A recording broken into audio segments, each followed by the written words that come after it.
sorry, can't help you.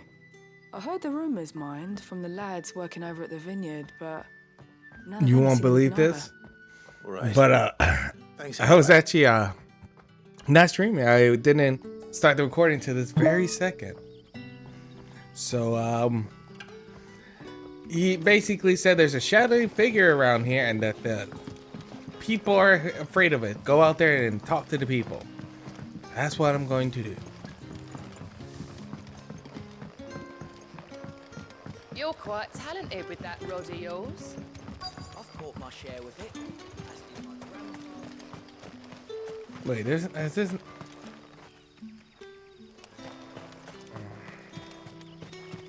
I assume there'd be a ladder or something there.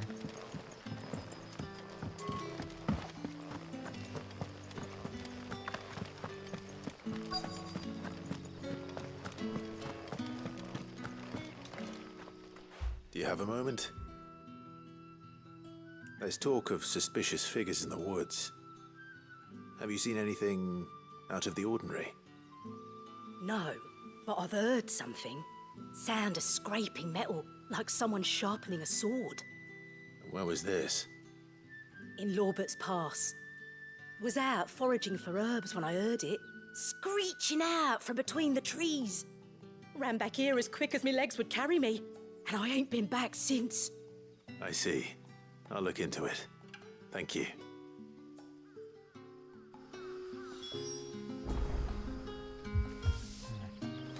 Oh, okay. I don't know. Seems Lorbert's Pass is our best bet then. What do you say, Torgal? Shall we go and investigate?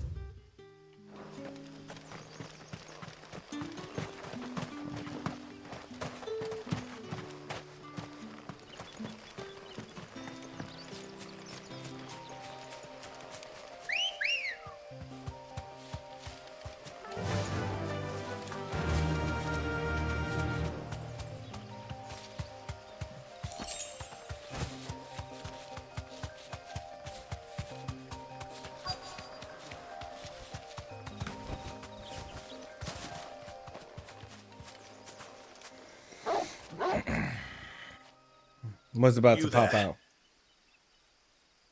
Fuck! He's seen us. Get them before they escape. Oh. Oh, it's the Empire. Shields. Here. What the hell are you doing here? What is it to you?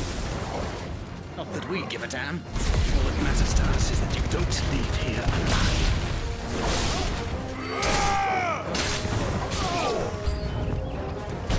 Here, let me show you some ribs. Ribs in my mouth.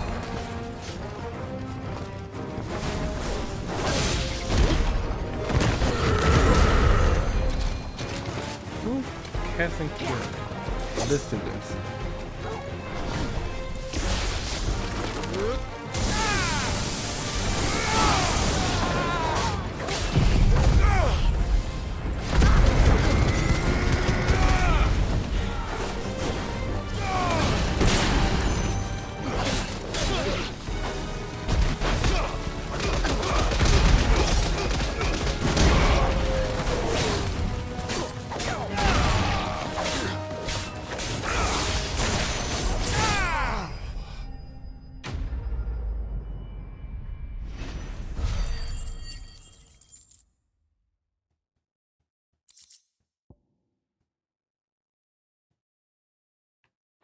Okay.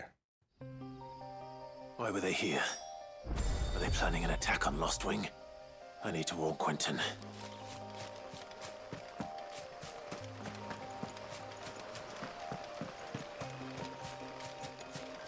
Oh, I could just do this. Thought there'd be more to it.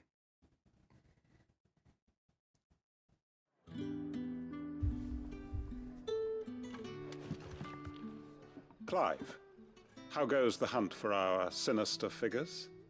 I found some black shields hiding near Lorbert's Pass. They're gone now. Black Shields. The Empress's former bloodhounds. Though they serve another master now. One who means to root out and destroy both me and those I care for. And it would appear the pack has finally caught the scent of its prey. Damn it all. I had hoped I would have more time than this. More time to prepare. But if we are cornered, we have no choice but to bite back. And bite back we shall. I'm sorry. You're going to need to explain. Who did the Black Shield serve now? And why would that person want you dead? Because I want him dead. Who? Who's who? The former Lord Chief Justice of Sanbreque. All that I have built here is for him. I don't understand. Why him? Why Lostwing? I suppose it is better that you know the truth. I was a member of the judiciary once. So sickened was I by the injustice of this world, I swore to fight it. And fight it I did in my own small way. I saw more than a few corrupt officials condemned to the very cells into which they had thrown blameless innocents. Men to whom the law was but a scourge to turn against the powerless. And throughout, it was the Lord Chief Justice who backed me, who was my one true ally in the quest to see justice done. So what changed? I discovered that he hunted bearers for sport. I was a fool to think he shared my hatred of venality and vice. His support for me was no more than a facade, a means of ridding himself of his rivals, a mask to hide the rot beneath. I filed suit against him immediately. His response, however, was rather more visceral. He had my entire family slaughtered. Damn! He faced no punishment whatsoever. I lost everything. My loved ones, my livelihood, my position, the faith I had once held that any modicum of justice might be achieved through the courts. So I set about enacting my own. I tracked down every soul who served him and slit their throats myself. But the man himself proved an altogether more difficult target. With money and power come protection. And so I saw that I would need an army of my own. I came here to Lostwing and began recruiting like-minded individuals. And everyone here knows this is why you do what you do. Of course. They too have lost loved ones to the bearer hunts. Seen faultless friends sent to the gallows to spare the guilty. All under the watchful eye of the Lord Chief Justice. Our wounds are the same. And our cause is the same. We are comrades. And our revenge is already in motion. We know where he hides, how numerous and well-trained his guard. What we did not know until now, however, was that his plans may already be in motion too. Quentin. Our time is short. He may move against us at any moment, unless we move against him first. My friends and comrades, it begins. Make ready for war. War!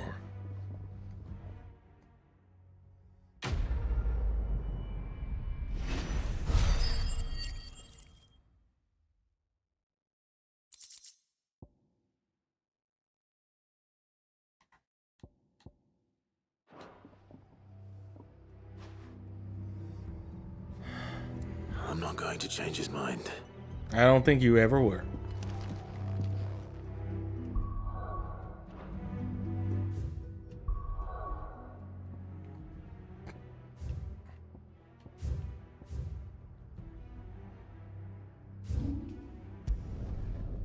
Okay.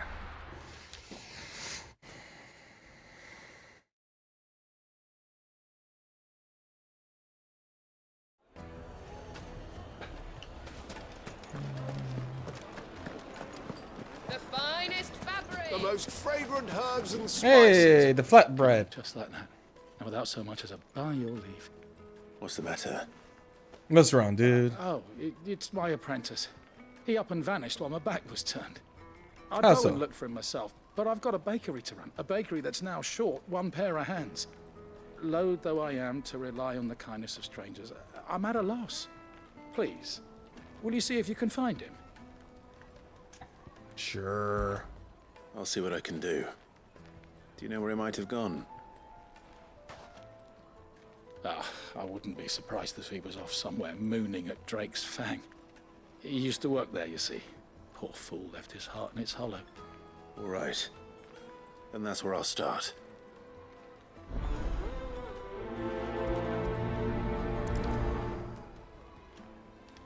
I'm surprised some of these don't give you renown. Or maybe it does. No, I don't. Yeah, I don't think it says it. I looked where he was. I'm like, it's easier just to travel this way.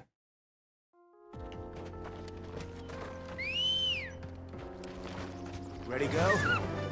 Fly, Ambrosia.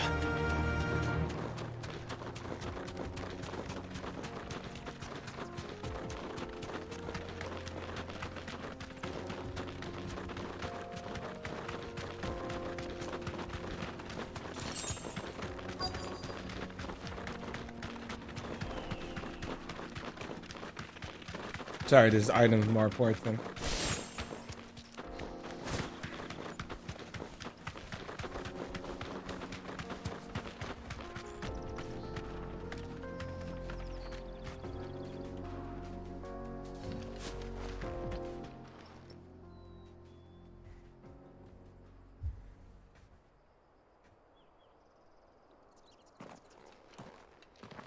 Excuse me. What do you want? The baker sent me to find you. I am a sorry, selfish sod, aren't I? Certainly not a baker. Master must rue the day he took me in. Time was the sight of the Fang used to calm my nerves. But now look at her. I take it you missed the Mother Crystal. I hated her, but she was all I knew. Worked her mines for years. And when she shattered, part of me shattered with her. I had to trade my pickaxe for a rolling pin, but I'm no good at baking. Every loaf I touch collapses. My bread's as hollow as I am. She was the only thing that could fill the hole inside me.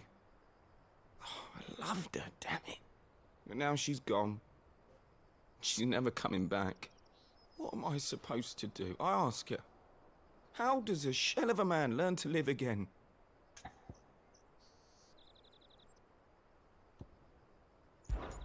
Try to remember the good times.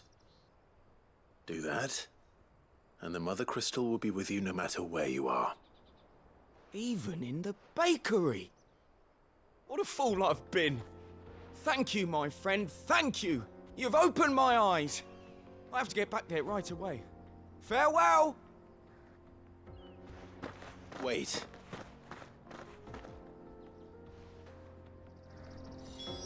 Suppose you won't be needing an escort then. At least that was easy.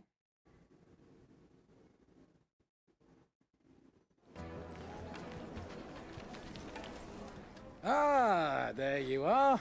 The man who lit a fire under my wayward apprentice. Though I worry you might have stoked the flames a little too high. He damn near ran me down trying to get to my oven. Master, it's ready. Behold the Drake's Balm. A truly unique creation. I dare say it is.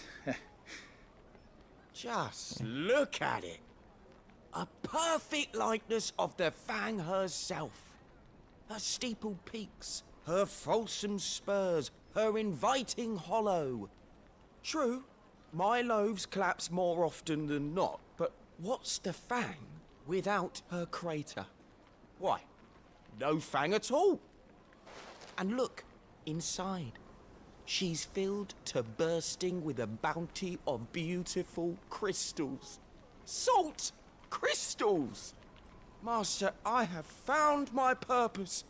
I must use my work here to preserve the memory of the Fang. Well, if it tastes half as unique as it looks, I'd certainly say you're onto something. Not only is my apprentice back, but he's finally pulling his weight. With any luck, I might even have a new delicacy on my hands. Maybe. I don't know how you did it, but you have my thanks.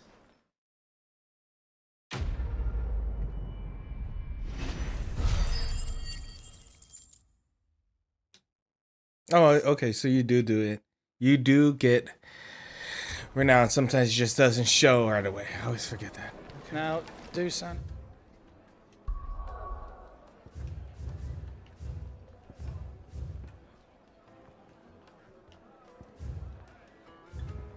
Okay, I think we're good.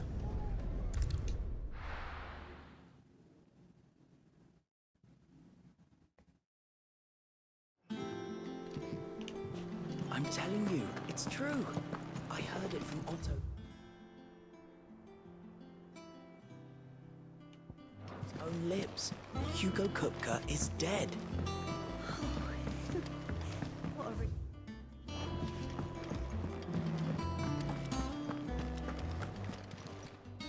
Well, don't just stand there gawping.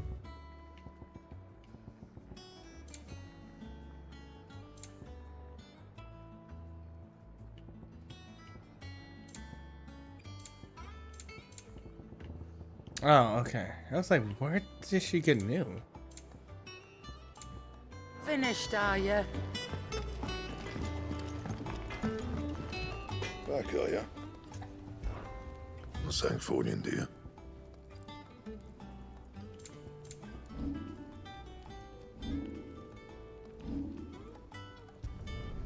Yeah, that should do you.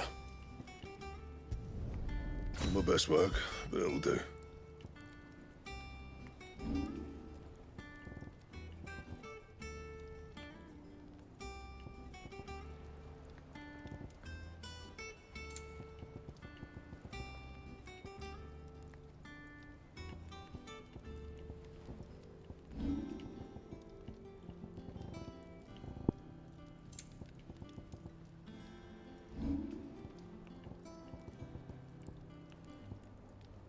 Anything else?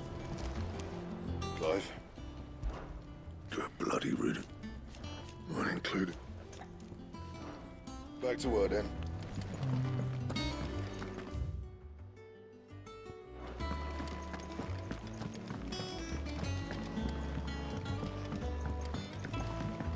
I need a new item to give. Some white mirror. We're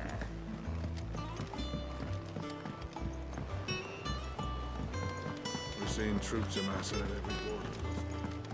No surprises there. Oh, I wasn't expecting you back. Come again. I may have more for you. Fancy a look at the list, do you?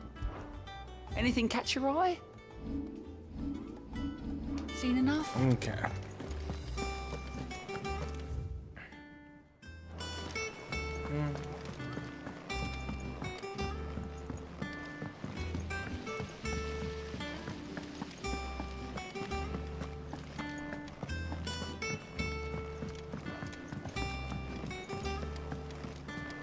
I think Mid might need some help. If I don't come up with something soon. All right, Clive? What do you want? I'm going to visit Sid, and I thought you might like to come with me. Sorry, I'm too busy for all that right now. I've got No. to get this thermal displacement stack sorted. Thermal... Displacement stack. Here. And this is for... Only the fastest, finest ship the world has ever seen. The Enterprise. Me and my dad designed it together. Where other vessels rely on the fickle winds to drive them through the water, ours is fitted with mithril engines. And those things have got more push than a behemoth in a bad mood, and more heat than all the hells put together. Which is where the stack comes in. I may have already talked some tight-lipped shipwrights into putting the hull together for me in a little dockyard in Canva. But the stack's a bit more involved, so I'm building it here. Thing is, it's so involved that I'm running behind and it's starting to hold things up over at the shipyard. I'll come and see my dad, though, when I'm done. Whenever that is. Is there anything I can do to help? Good old Clive. I were hoping you'd say that. First things first, I need some parts making. The stack will be made up of 3 major components. Okay, where are those components? There's the plating, here, that channels hot vapors away from the engine. The helm over the top, that disperses all that heat into the air. And the shielding around the sides. That stops the rest of the ship from going up in flames. A full suit of armor, then. Probably best to take it one piece at a time.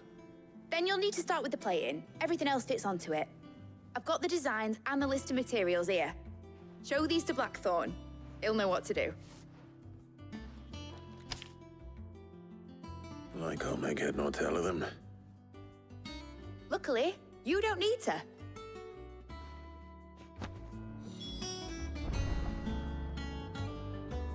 The engine plating's basically just a very efficient conductor. Create a thermal gradient across it and the heat radiates outwards, which... You know what, just show the plans to Blackthorn. He'll know what to do. Okay.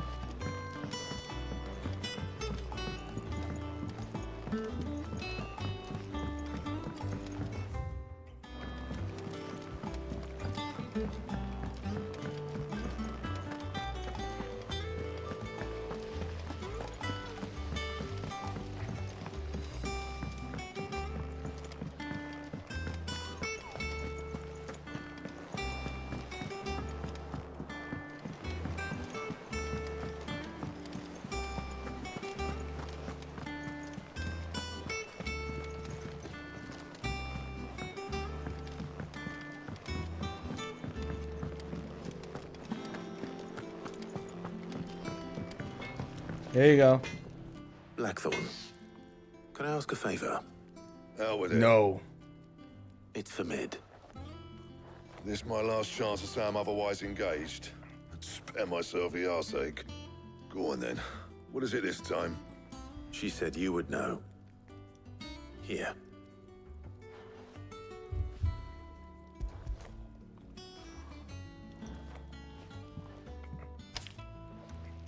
Krieger's Teats. Well, I don't know what the hell you'd want this for, but I can make it. Won't be easy, though. And I'll need help. Get Gavin-Otto in here, will you? All right.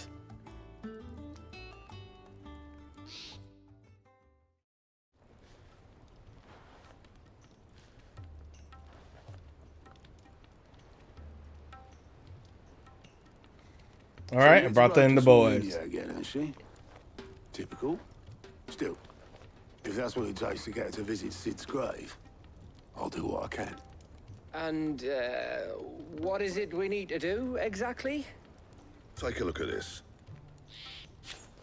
It's this plating. The usual sword grade steel won't work. We need something that can get very hot, very fast, and still keep its shape. That means an alloy. Something that won't break or buckle at the temperatures she's talking about. Which is where you lot come in. I need materials, and I've got my work cut out already. You'll have to fetch them. Now, there's a special kind of sand I'm after that you can only find out in the Valcroy. Stardust, they call it. As for the rest of the stuff, my usual supply should have it in stock. It just needs buying and bringing back here. Well, we'll get it done quicker if we split up. One of us should probably give you an hand coat in the sand. And the other can go and get the rest from this supplier. Right then. Well, make your minds up who's going where, and we can get this over with.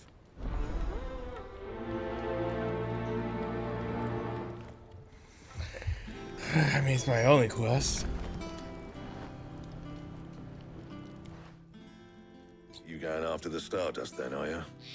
Which one of these 2 lucky souls is going with you?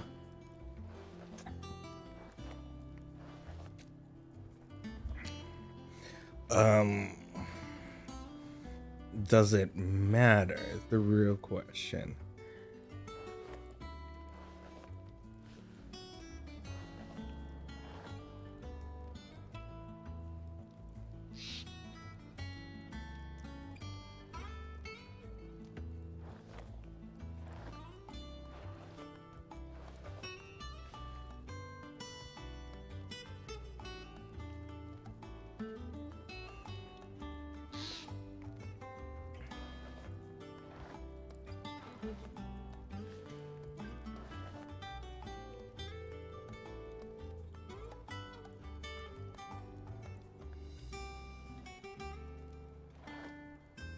Sure. Otto, you're with me. All right, then. Where do we find this stardust, and how will we know it when we see it? There's a river that runs through the southern reaches of the Velcroy. It's the black sand that washes up on its banks that you're after. And I'm guessing you'll be needing sack loads of the stuff. Might be worth hiring porters at the Dalimil Inn. I'll head down there. See about finding us a wagon. All right. I'll meet you by the river. Yous two take care, eh? I'll go and see the supplier. Just don't let that bastard fleece you, eh? He wouldn't do that. He's Blackthorn's mate. Isn't he? Best of luck.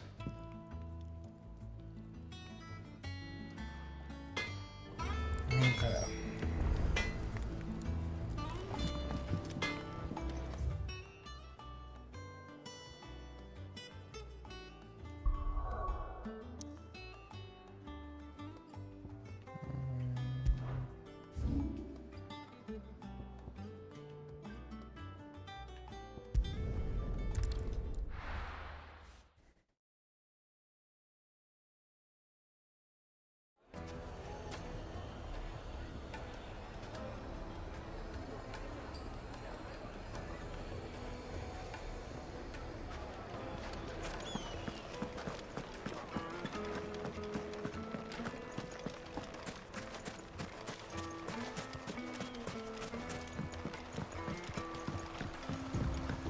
Looks like I found the river.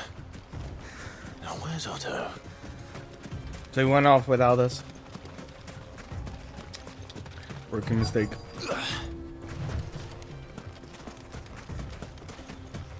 Oh, there he is. Otto, sorry I'm late. Ah, Clive. I had a quick scout about, and I reckon this area's our best bet. Seems Blackthorn's the only one who thinks smithing with his stardust stuff's a good idea. It's just lying here, waiting for any old fool to fill his boots. But unlike any old fool, you thought to bring a wagon. Well spotted. Now get filling.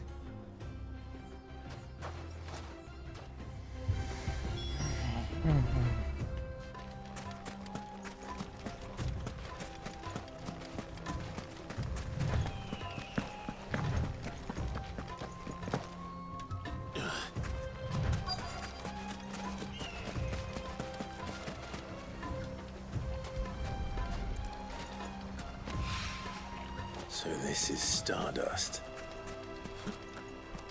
It just looks like black sand to me. That's racist.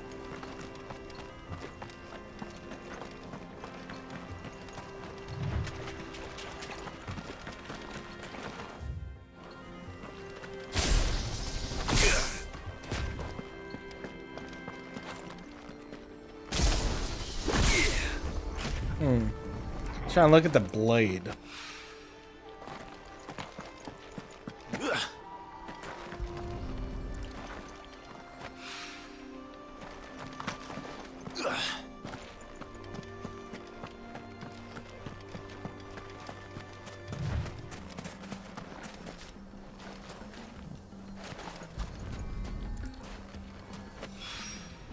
That should be enough for now. Let's see how Otto's getting on. Is he under attack?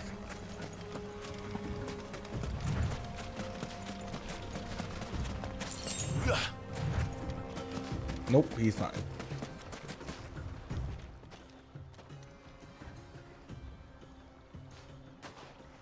How much did you get? Enough. I hope.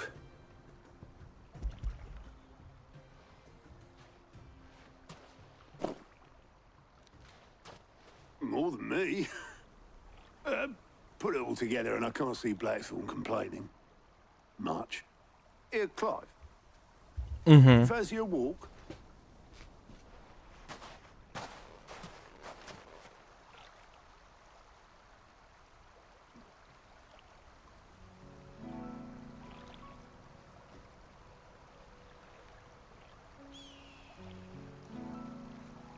Sid would be proud.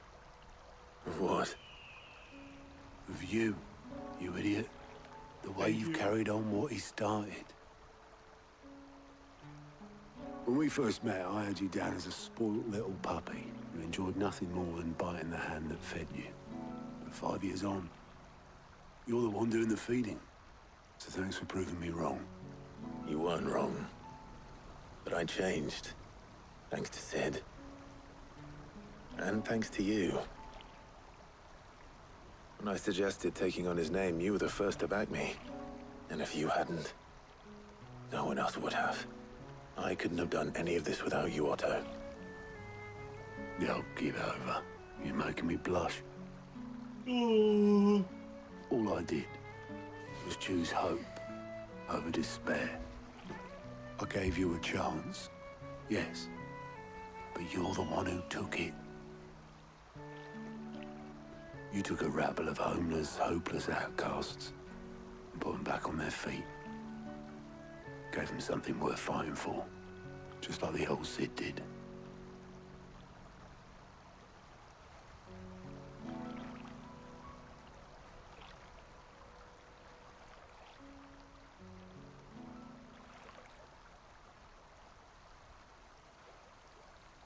About time I was heading back, I reckon. All this scrabbling about in the sand's taken its toll on the old pins. I'll see you back at the hideaway then. You can take a well-earned rest when you get there.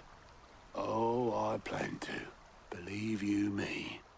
But I'll make sure Blackthorn gets his precious black sand before I put my feet up. He'll only moan otherwise.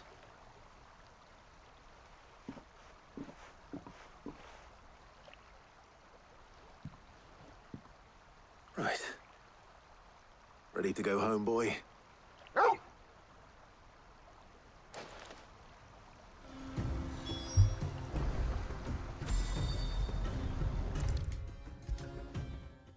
At least we can fast travel.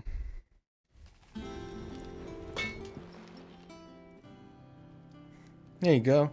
Blackthorn. Got everything you need? Yeah. Yeah, I do. Cheers for the stardust. Should be enough to be getting on with. Nice to get out and about for once. Let's do it again sometime, eh? I'll make a start on putting this thermal plating together then. It'll take some time, mind. So if you've got other things to be getting on with, I could do without you breathing down my neck. Thank you, Blackthorn. I'll let Mid know construction's underway. Quest completed.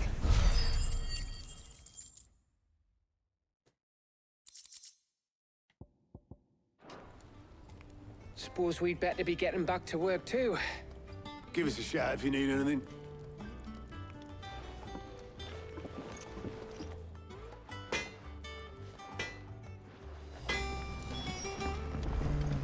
He cracked the crystal too. You're joking. If I don't come up with something soon. You'll be pleased to hear that Blackthorn's started work on the plating. There you go. Excellent. 1 down, 2 to go. So, what's next? The helm, of course. For this, we'll be repurposing fallen scrap. Salvage from the ruins? I thought that material was all but impossible to work. Ah, but we don't have to. I'm sorry. Uh-huh. Just so happens there's one particular ruin that's broken into exactly the right shape and size pieces for what we need. What's the name back there? I'll give you all the details. What's her name? Right.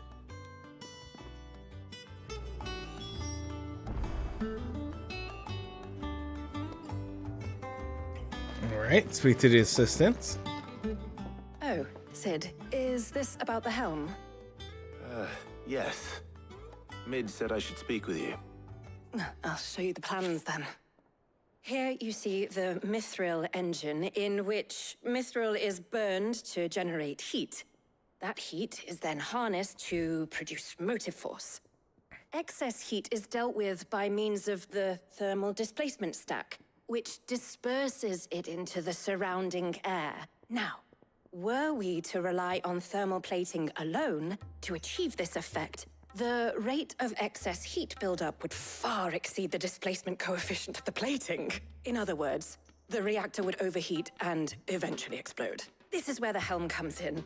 It connects to the plating, you see, and serves as a sort of thermal sink to absorb all that excess energy. Our experiments have shown that fallen ceramics are remarkably thermophilic. They can withstand and absorb levels of heat far above anything we are able to make today. And not only that, they're also waterproof and immune to rust, making them the perfect material for our protective hood. Why, if sea or rainwater were to enter the reactor proper, it would vaporize instantly. The forces produced would tear the ship from stern to... You can stop there. I understand. They're going off the hell. Parts of a fallen ruin. Where would I find it? Ah, yes. It's in Lorbert's Pass, near Lostwing. The thing is, well, I probably should have arranged to have the pieces we need brought here sooner. You see, a certain unwanted visitor has taken up residence there. It's no longer a matter of just walking in and taking them. It's, going to be considerably more dangerous than that. I see. Then I suppose I'd better deal with this unwanted visitor for you. Would that help? Oh, very much. Thank you, Sid. I'll gather my team and head there right away. We'll meet you outside the ruins. Okay. Letting off steam too.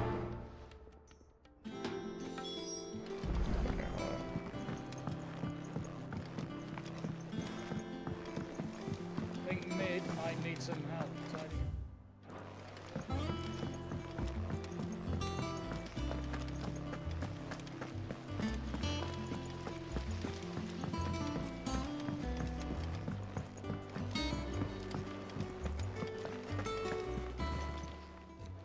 How may I help you today, Clive?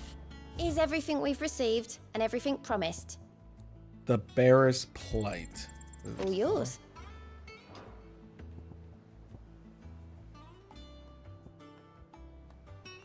Yeah. Come again. I may Some of have these more. rewards are not really like, I feel like, worth it in my opinion.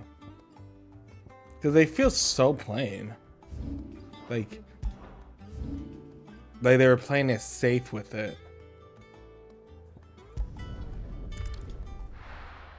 I don't know. I feel like they could just bump it up, maybe give you, but Taking you all to a storehouse in the bales. Leave anything you don't need behind.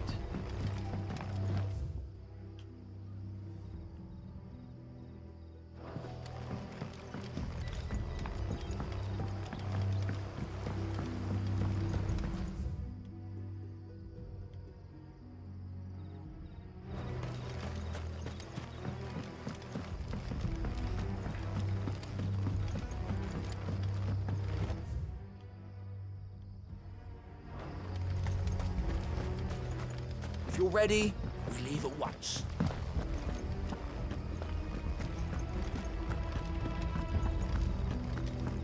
No, I guess they're preparing for war.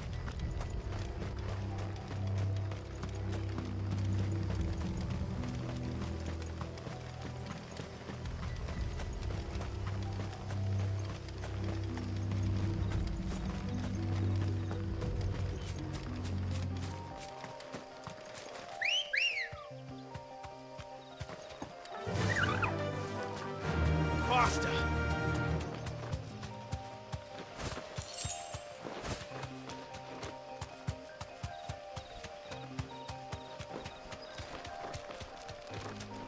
Damn, somebody spotted it like that.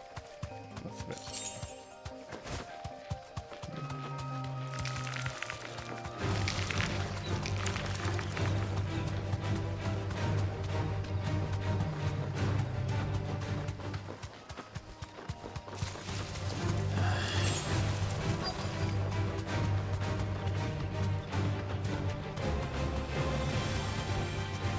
Thanks, Gal.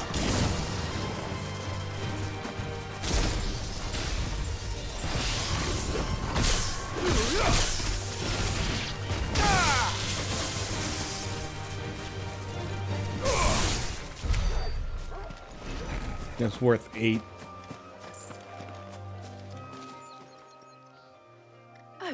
you are, Sid. Thanks so much for coming. The, ruins are just over there, as is the creature I told you about, I'd imagine. Would you mind? Of course. I'll be right back.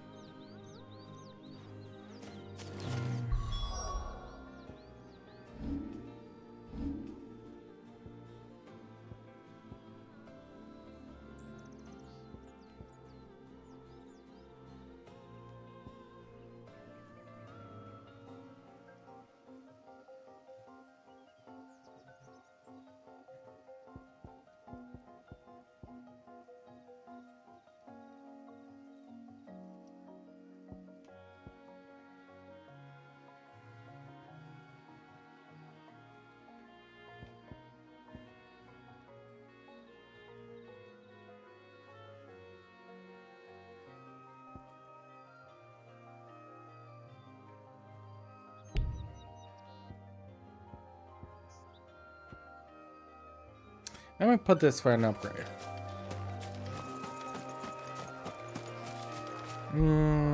Actually, for now.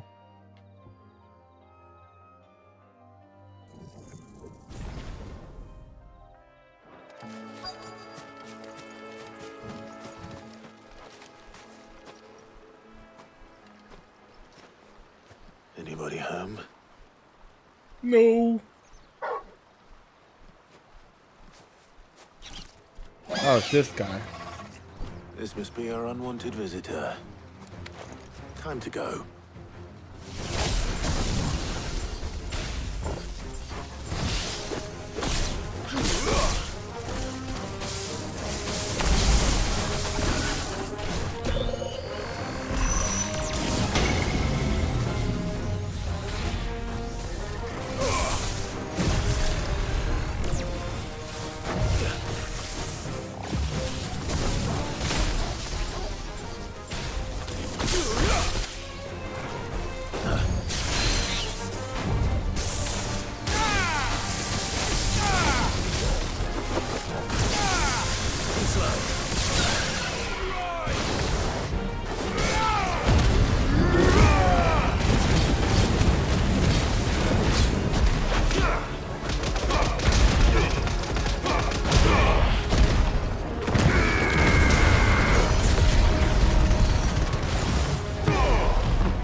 Got it. Wait. Okay. Nothing. Knocking stuff down.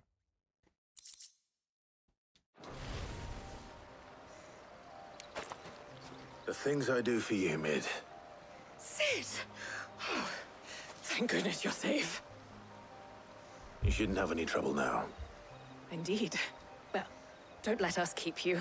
We'll, see that everything is transported safely back to the hideaway. All right. I'll let Mid know you're on your way. Quest complete.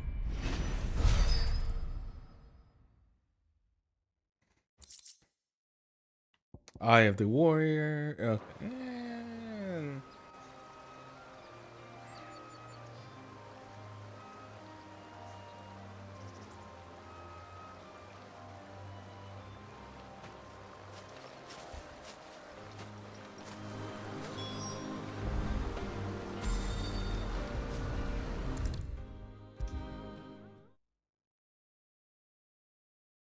If I don't come up with something soon.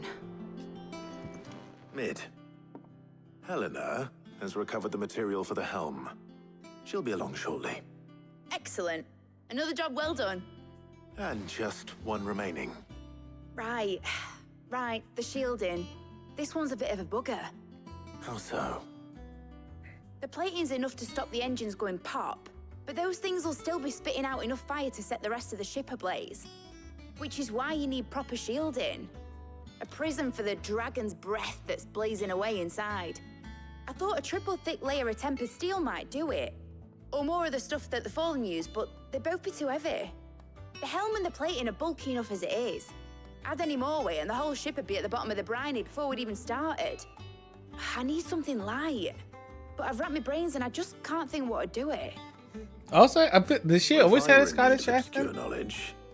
I know whose counsel I would seek. Hippocrates. Tomes? Yeah, well, I'd thought of that, obviously. I've got all the details written down here. Can you take this to him, see what he makes of it? Right away.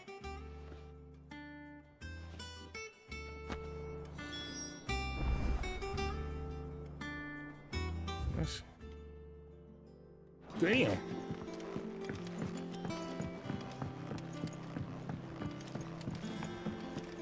think Mid might need some help.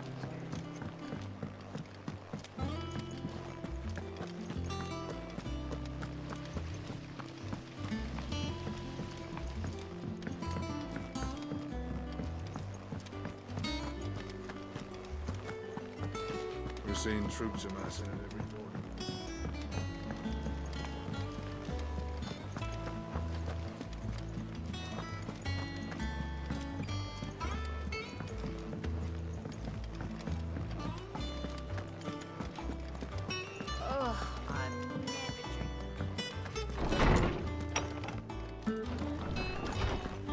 You have any ideas?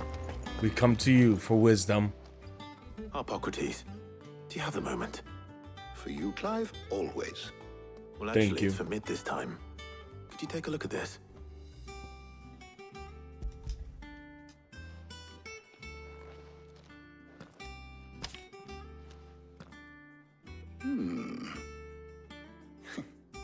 Shielding for a mithril engine. Whatever will that girl think of next? And what are these notes around the edges? She has some specific requirements for the materials. The shielding needs to be able to resist extreme heat on the inside, and yet remain cool enough on the outside not to set the ship alight, while also being light enough not to sink it. As you can imagine, she's struggling to find anything that meets her needs. I see. I wondered if you might know of a solution, or if you might be able to search the records for one. Perhaps it is not a different material she requires, but a different approach. Oh, how so? Consider the lake we have made our home. Its blighted waters eat away far more quickly than fresh water or even brine, at timber and steel alike. And yet, we have made a home here from those very materials nonetheless. We have. But Bardolph must varnish every board twice over to keep it from rotting. And Obelus complains that without a constant supply of pitch. I see. Early Gregorian histories speak of a preparation known as moon dew. It is said to be able to resist even the most ferocious flames. Before the dragoons tamed the worms and wyverns of the realm, nobles would daub their castle walls with it in order to guard against dragonfire. So if we could recreate it... It might be applied to some material or other in order to provide the protection Mid requires. As to how best to apply it and to what material, perhaps Bardolph and Obelus might be of assistance. I shall speak to them and see what wisdom they might have to offer. If you would be so kind as to procure the necessary ingredients, I shall discuss the specifics of how it might be most effectively put to use with our two friends. The knowledge of the past may yet prove useful to we of the modern era. Thank you, Hippocrates. And since you're asking others to help you, perhaps I should too.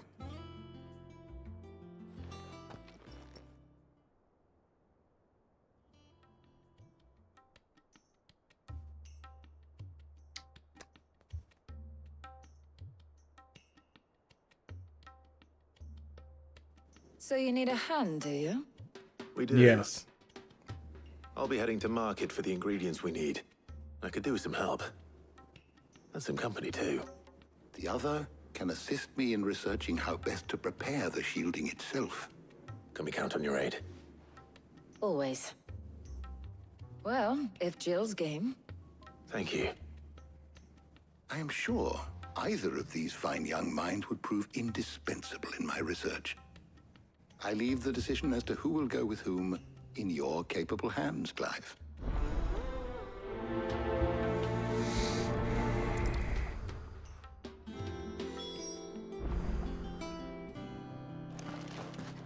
Well, it makes sense.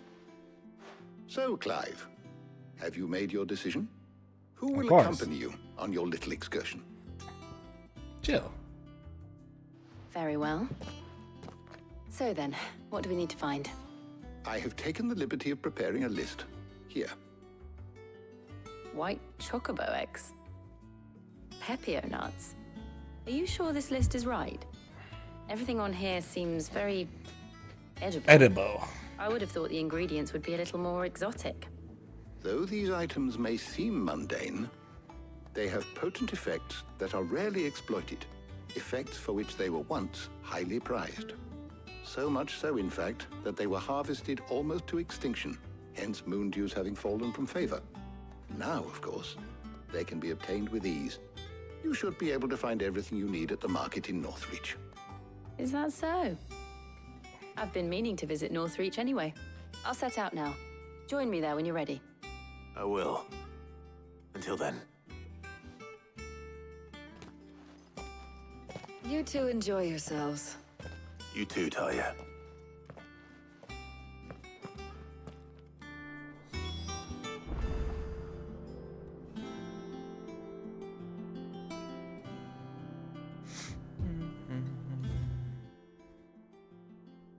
Gonna have a little date night.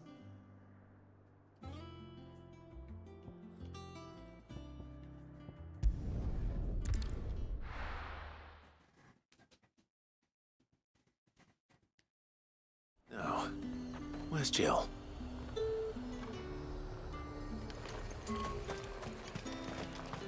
There's two.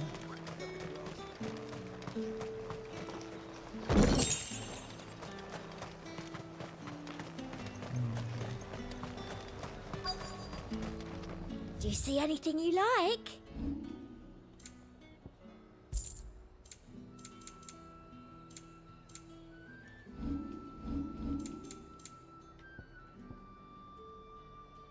Raging Fist, does that even I'm trying to think if that cooldown's even like worth it, because it's like You've a keen eye. pretty sure that the game's like Raging Fist comes back so fast. I mean, if you time it with your parries. Ingredients. I've only just started. I'm sure everything we need is somewhere amongst all these stalls, though. Why don't we split up and see? We'll take a couple of ingredients each. All right. What am I looking for? How about you look for the pepio nuts and some garlic? I'll find the other things we need. We can meet by the gate. I just realized we couldn't find garlic at our hideout. Like, there's no one was growing garlic. That was too hard. Up! You'll not find a bruised pippin in the bush. Fresh cuts! Come and get them before Yeah, garlic. What can I interest you in today? I trust it's all here.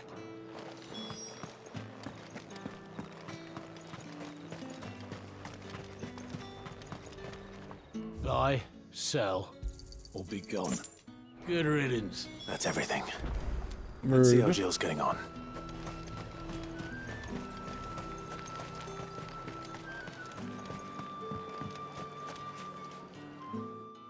Did you find everything? Yes. I did. Here.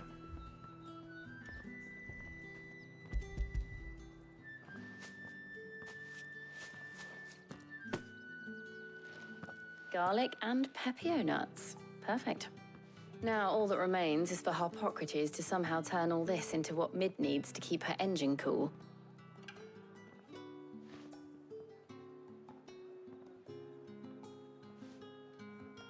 But before we head back, would you walk with me a while?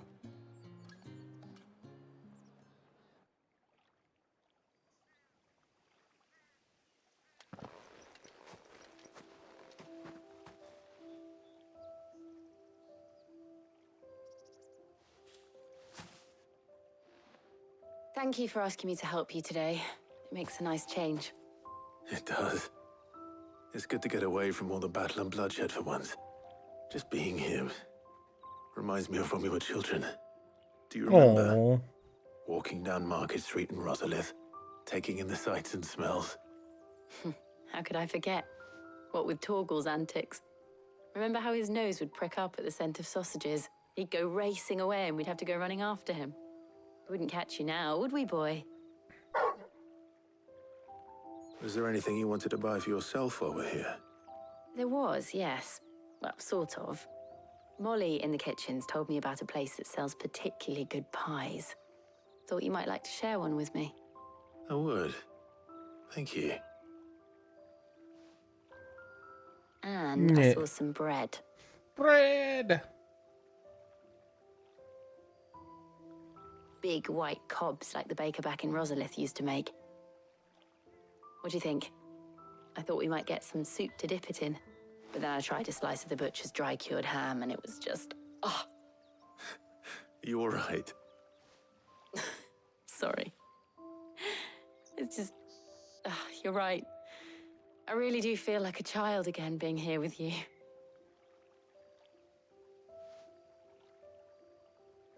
Clive. Is it wrong of me to enjoy this? No. No, Jill. This is how life should be. And it's how our lives will be when our work is finally done. When we can live on our own terms. I hope so. Thank you, Clive.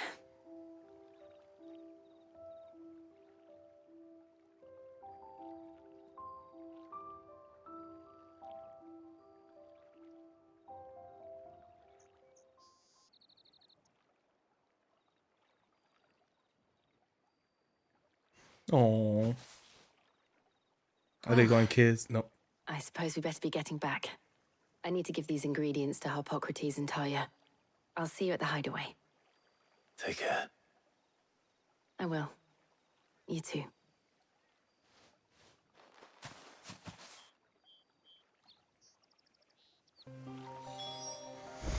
Okay. Travel back.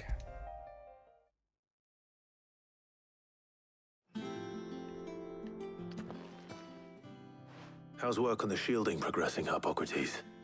Well, very well indeed. And thanks in no small part to your kind assistance. I was just explaining to Talia how we might best go about preparing the moon dew. And now that we have all the ingredients, we may begin. You can count on me. I've mixed more than a few mysterious concoctions in my time. I'm sure you have. What about the shielding itself? Work is underway, under the watchful eyes of Bardolph and Obolus. Apparently, it'll be ready soon. Thank you. All of you. Right then. Jill, would you join me in the infirmary? Many hands make light work and all that. Of course.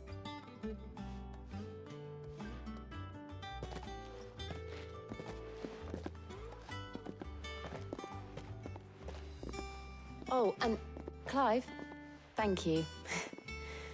It was nice just being with you.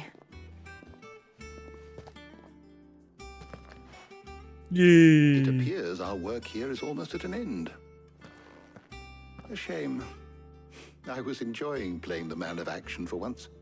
When both the shielding and the moon dew are ready, I wonder how it will old merely this be a dude matter is. of applying the one to They've been the old other, forever. followed by a rigorous process of testing and retesting, of course. See, I'm trying to. Perhaps I someone could look it ought to up. warn young Yeah, I think men of Clive that. is what, 30 Leave now? it to me. Thank you, Harpocrates. So I probably met him when he was like 60, so he's probably 70-ish.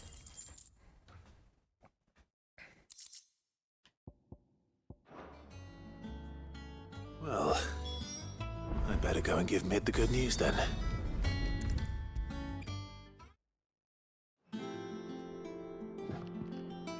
Sorry to keep you waiting, Mid, but you'll be pleased to know that work on the shielding is underway. You found something for it? Yes. In a manner of speaking, Hippocrates knew of a substance that's highly resistant to heat. A coating that should provide the protection you need. He's supervising the construction and testing of the shielding as we speak. Brilliant! I knew you wouldn't let me down. Don't thank me. I'm just the errand boy. Right then, better start working out how to bolt all these bits together. To the Black Hammer!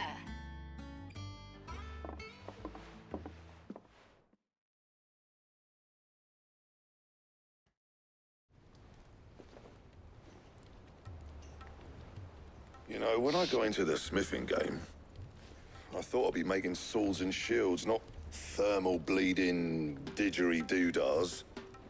Didgeridoo-dah. Displacement stacks. Same difference. Whatever you call it, I ain't putting it together in here. It's cramped enough as it is. Let's take this outside. Mid, you get all the parts lined up on the deck. I'll take care of the rest. On my way! Oh, and bring me the biggest hammer you can find. This is gonna require some precision walloping.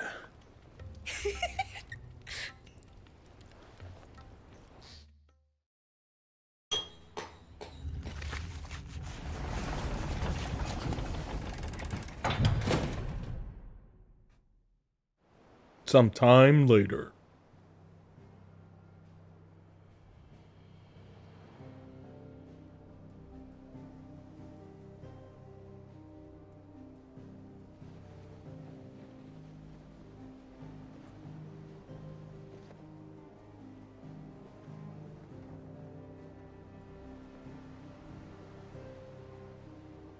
It's finished! It's finally finished! Thank fuck for that. I'll be feeling my hammer arm for weeks. Thank you, Clive, Blackthorn, everyone. That's one down and just 3 more to go. I'm sorry. Oh, didn't I tell you? The Enterprise has 4 mithril engines and we'll be needing a displacement stack for each. You don't mean... Don't worry. Now they've got a finished one to work off. My gang in Canva can build the rest. I was gonna say, this is about to be a repeat quest. Right, I'm off to get a sling for this elbow. Any other work comes in, keep it to yourselves, eh?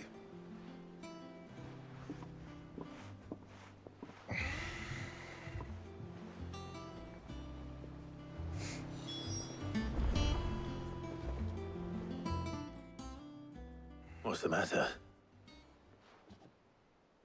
Nothing. Just daydreaming. Thinking about the Enterprise sailing off over the horizon to shores unknown. Searching for a land untouched by the Blight. Just like me and my dad planned. So if the worst came to the worst and every scrap of soil in the Twins turned black, we might still have a chance. That's what she was meant to be. You see, one last chance just in case we needed it. But now she's so close to being finished, I've realized I don't want her to be that. I don't want her to be just a lifeboat for us to cling to if things get desperate. I want people to sail aboard her by choice, not from the lack of it. In a world where we're not just trying to survive, but where we can actually live. I'm working on that. And I'll do everything I can to get you what you want. Don't you always? All right. My mind's made up. As soon as the Enterprise is fit to sail, I'm putting her under your command. Sod our plans. I'm trusting in yours. Are you sure about this? Something tells me it's what my dad would have wanted. He'd be proud of you. You were gonna visit his grave, weren't you? I was. And you can come too now that your little project is finished. Right. There's just one thing I need to finish up first. Won't be a mo. All right. I'll let Otto know you're coming. Meet us in the mess when you're ready. Aye, aye, Captain.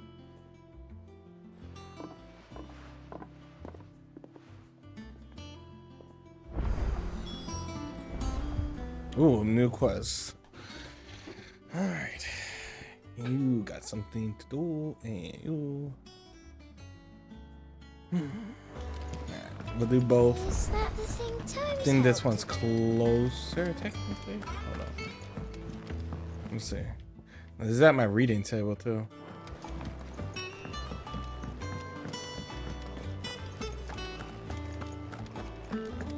He cracked the crystal too. You're joking.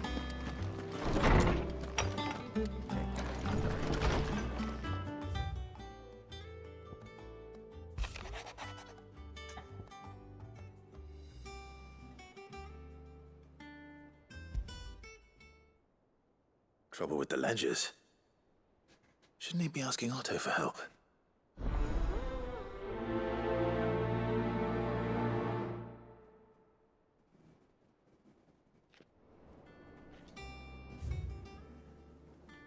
Then we have...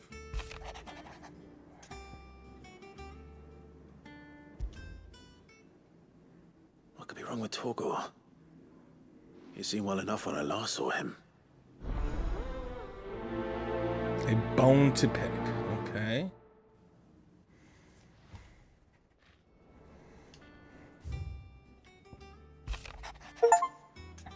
Open 10 letters at the reading table. The pen is mightier.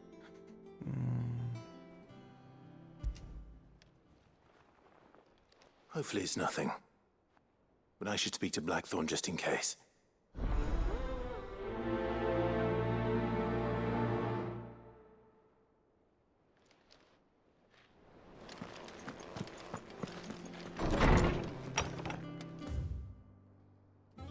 One, two, and then 3, 4 over here.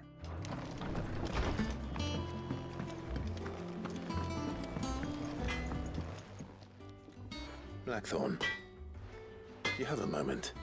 Not really, no. Damn. It won't take long. I just wanted to ask how you're getting on. August was worried about you, that you might still be doubting your craft, even after learning the trick of that cuirass. Is there something else weighing on your mind? Perhaps sharing your thoughts might help. That bastard's like a dog with a bone.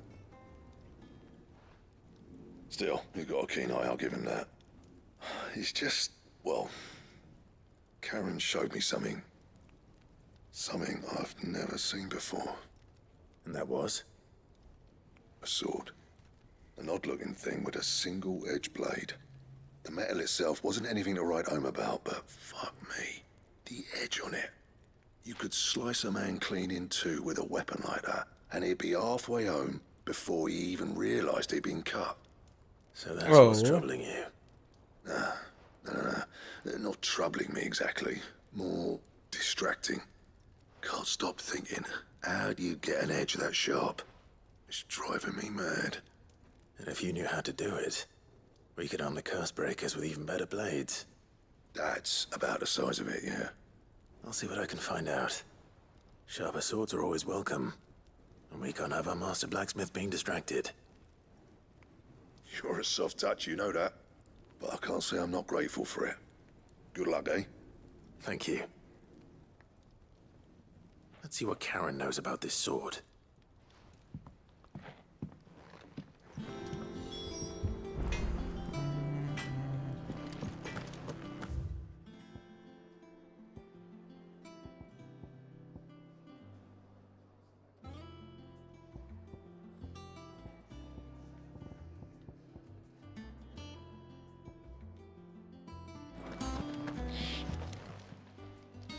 I got your note.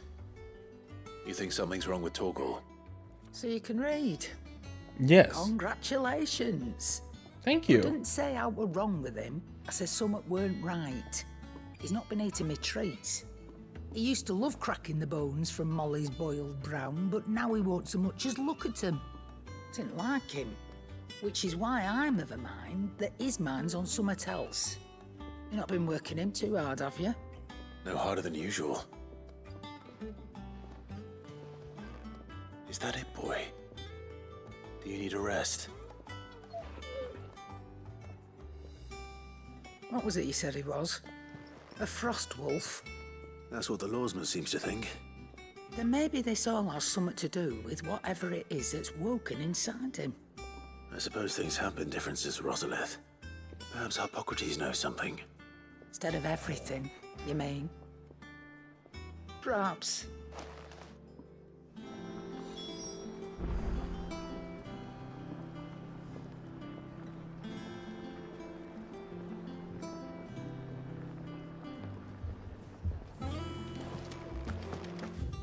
Oh wait. You can also be. You're looking well, Karen. What do you want?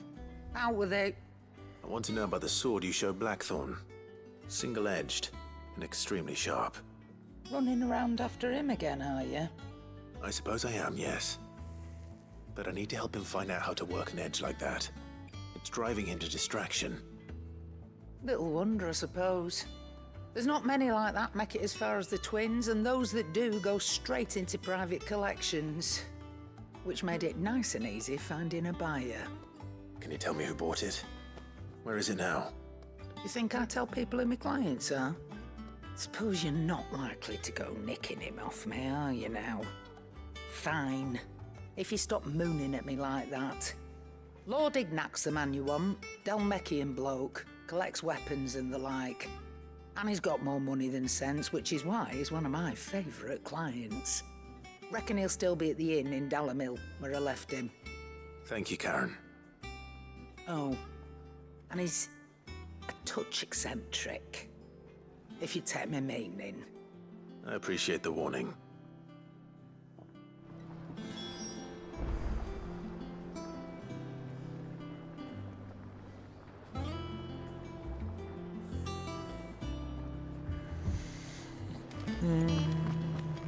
Okay. Still have 1, 2, 3.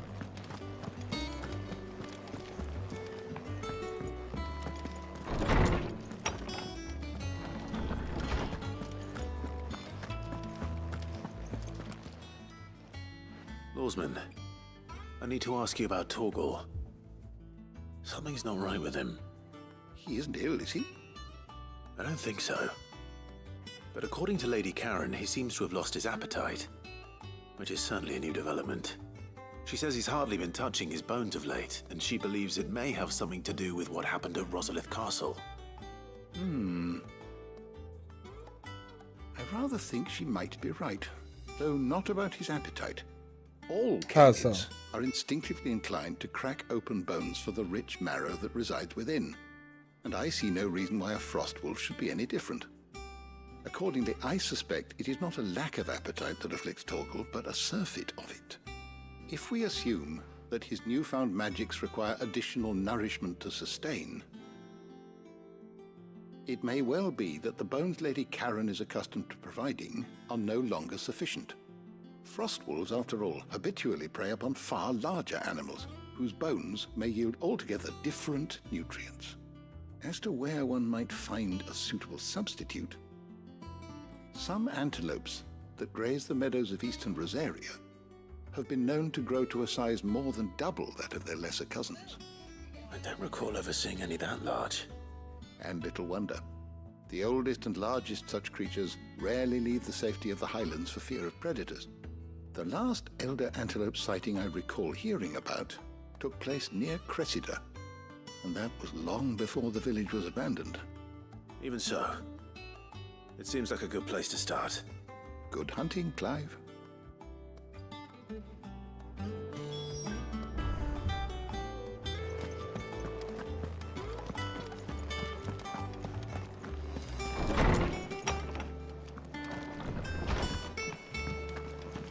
The noble you visited.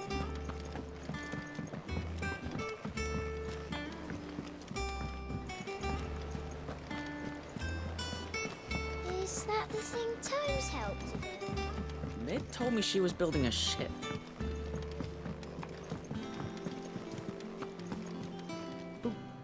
Clive, did you get my letter? That's why I'm here. Shh. I don't want me listening. Is this better? A little. Listen, I've some bad news. It turns out the hideaway may be slightly behind in its payment to certain lenders, and it may be my fault. but I swear to the goddess, I thought I had the numbers square. Sadly, that square turned out to be more of a circle. 0, you might say. I can straighten it out, I swear, but it's gonna take some time, and I'm gonna need help keeping it from Otto. Bit late for that, I'd say. There you are! What a surprise! So let me get this straight. You forget to pay our lenders what they're due, and instead of coming straight to me, you get Clive to come to you. Now we'll dig you out of the hole you've dug for yourself. Clive, the man in charge of the place you've been cheerfully trying to bankrupt. And you thought this was a cunning plan? Apparently. Well, I don't know, Tabby. Who needs You thought it was a good idea. Oh, just Martha. Martha. And the dame. And, well, Lady Karen. Karen? But only 500 talents. We owe 3 of our most trusted friends 5 million gil. Each. 5 million each. How? They lent us the bulk of the money we used to rebuild the hideaway, you see, and, well, I must have made some sort of oversight. Do we not start a payment plan? Those ledgers were my responsibility. And it was my decision to entrust them to you. This is my fault. Do we have that much to hand? I can always ask my uncle. No, we don't. And no, you won't. We've lightened Lord Rosfield's purse enough. My After the uncle's king's always ransom helpful. we had off him, he deserves better than to see our begging bowl. Besides, we'll need to learn to stand on our own if we're going to make this work. All right. But that doesn't mean you have to shoulder the burden yourself. Is there anything I can do to help? There might be. How'd you fancy taking these to Martha and the dame? Rocks. Rocks, he says. Worth 1,000 talents apiece, these are. A little something Sid and I set aside for when times got lean. And I reckon 15 million in overdue debt probably qualifies. I just hope our associates' eyes are a bit more discerning than yours. I'm sure there will be. Should be me making the rounds, really. But you know how it is with this place. Orders to bark, arses to wipe, and all that. I know. Which is why I don't mind going in your place. Go. Do you know why I only gave Master Clive here 2 star rubies? Because you'd rather Lady Karen killed me. Because I'd rather Lady Karen killed you. Yes. At least he's on it. Well, I suppose this is goodbye then. Don't worry. I'm sure Karen will understand. Really? Do you think so? No, I don't.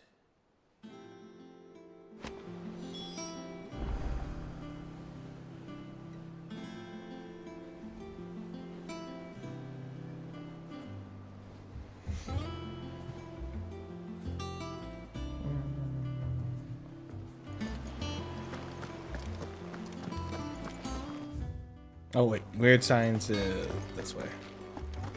And just double check here.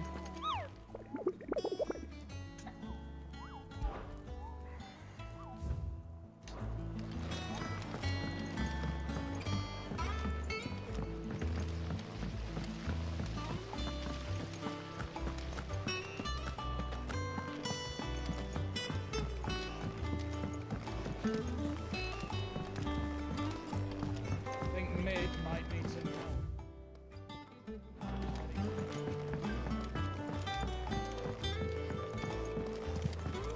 Well. Hello. Here, Sid. Reckon you might be just the man to help me out of a bit of bother, if you were mind to. Let's hear it. Well, it's about this alembic the chief's got me making. Lovely bit of kit it is. Bung in a solution you want splitting, and it'll separate it out, just like that. Problem is, it won't always get rid of all the impurities. And with some of the stuff we need it for, that ain't good enough. Which is why I've been looking for something to filter the liquid we'll be cooking off. And that's where I was hoping you could help me out. I imagine Tyre could get some use out of this alembic too. Distilling medicines and the like. All right. Why not? Proper job! So what exactly do you need for this filter? Nothing but bomb ash'll do, says the chief. Gave me a sample she'd obtained from the university stores. Couldn't believe my eyes. You pour the blackest blight water through it, and it comes out clear as a mountain stream. So, I did a bit of reading about where I might be able to get hold of some. And do you know what I found out? It's only the blimmin' bones of a bomb king. They leave them behind when they die, see? I take it that's where I come in. If you wouldn't mind. I saw a billet on the hunt board for one just the other day. Would have gone myself, but, well, fighting dirty great balls of flame isn't exactly my forte. You, on the other hand... All right. I'll see what I can do. Thank you kindly. And a good hunting, eh?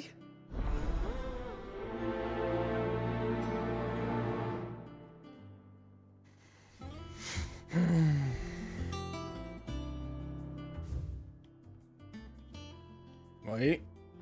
Weird science.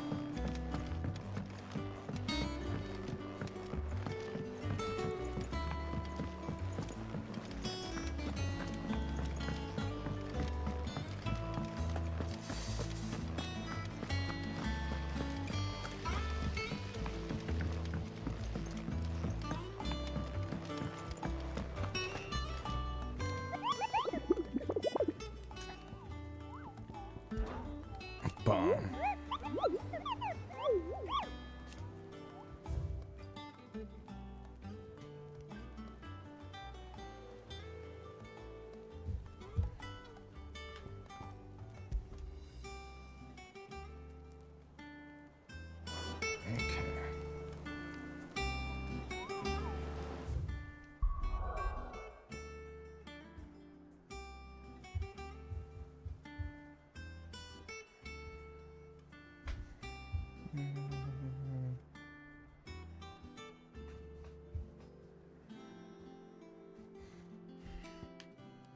Super good, super good, super good, super.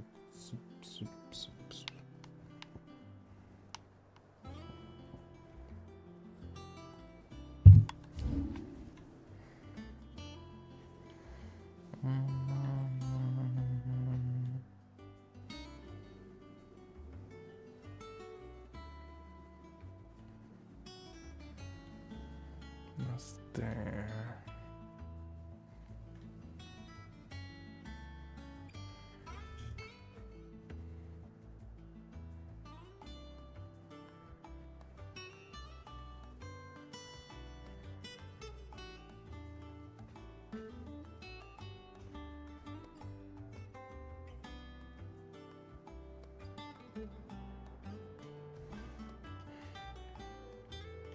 Oh, wait.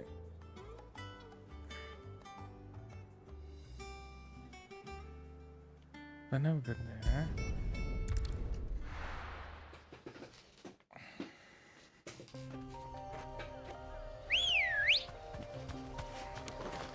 Good girl.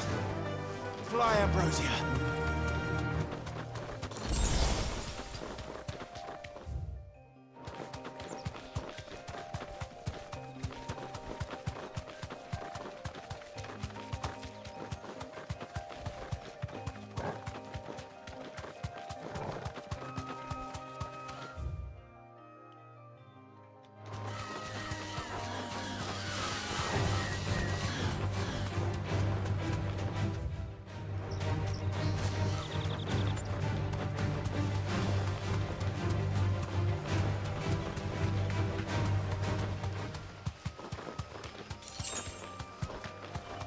Not to fully exploit this place. Here we have the Heaven Hill and the Crook.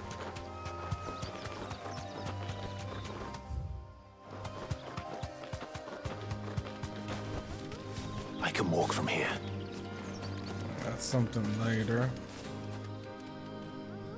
That person.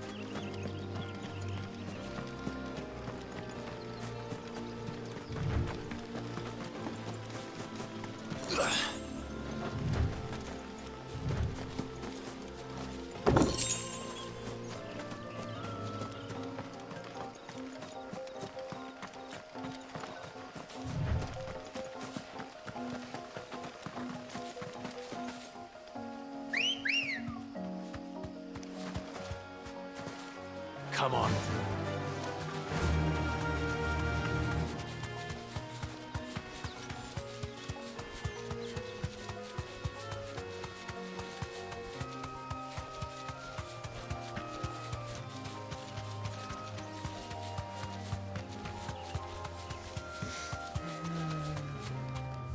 Oh my dumb self.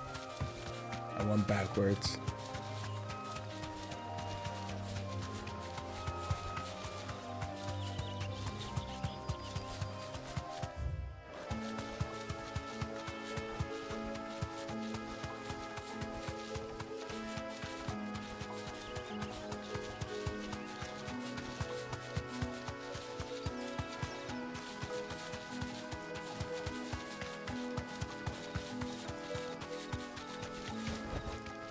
No need to ride from here.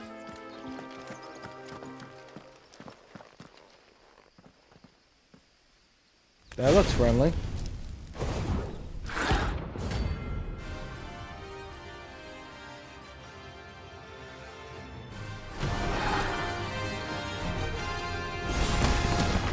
What we have here.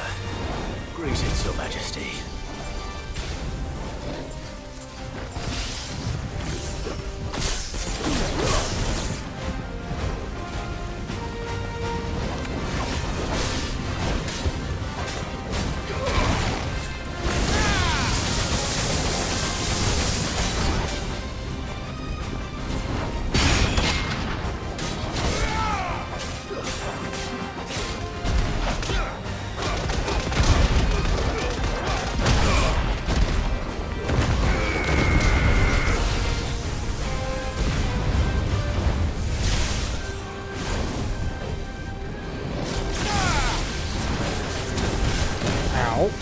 I was just trying to get to this one.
Alright, get the bomb cube.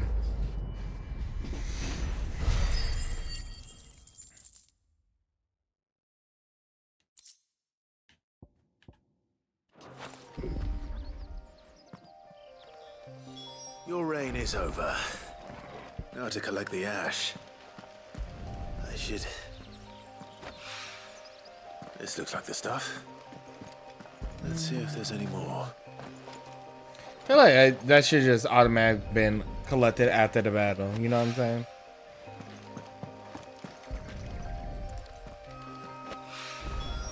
That should do it. If the wine needs more than... Yeah, if he needs more, he can come and get it himself. All right there, Sid. How's that hunt for the bomb ash going? I have it here.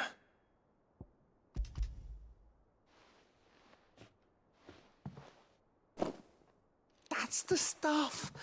And plenty of it, too. Enough to keep the alembic bubbling away for a good old while. You're a gent, Sid. Let nothing say otherwise. Right then, let's get this contraption up and running.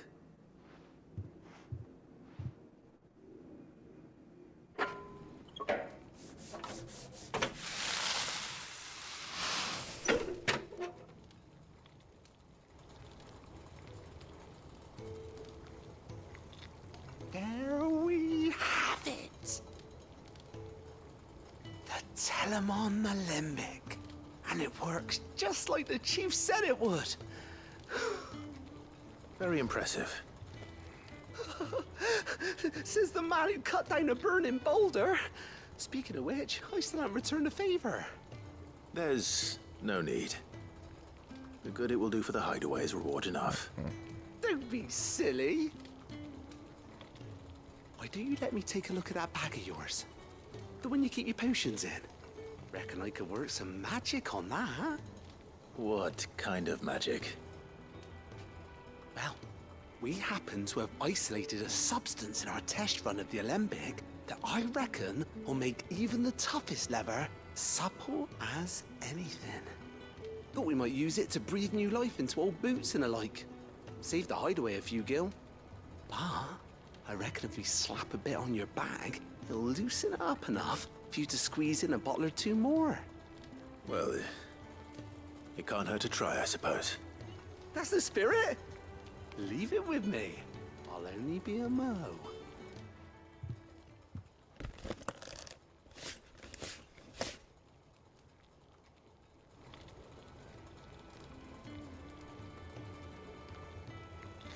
Well, what you reckon?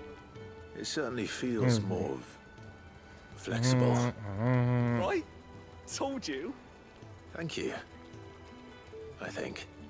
No. Thank you for supporting Mid and the rest of us in our endeavors. Without you, we'd never have been able to discover wonders like that stuff I rubbed on your bag. And I'm telling you, there's plenty more where that came from.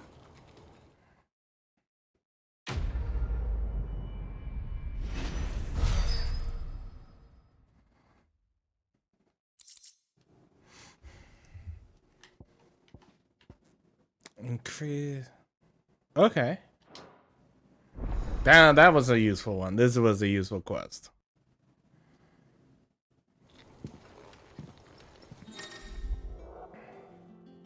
Six, 4, 3, 3.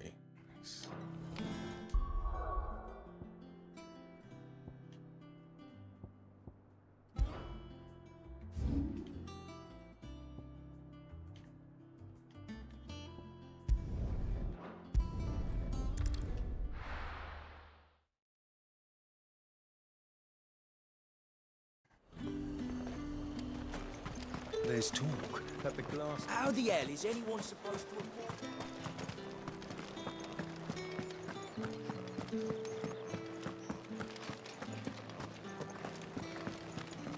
Did you hear? The gates to heaven. I want to see you again. It's all right. What am I going to do without Sweetwater and Olive Talc? Here you go. Milady, I come bearing gifts. Gifts? Whatever is the occasion.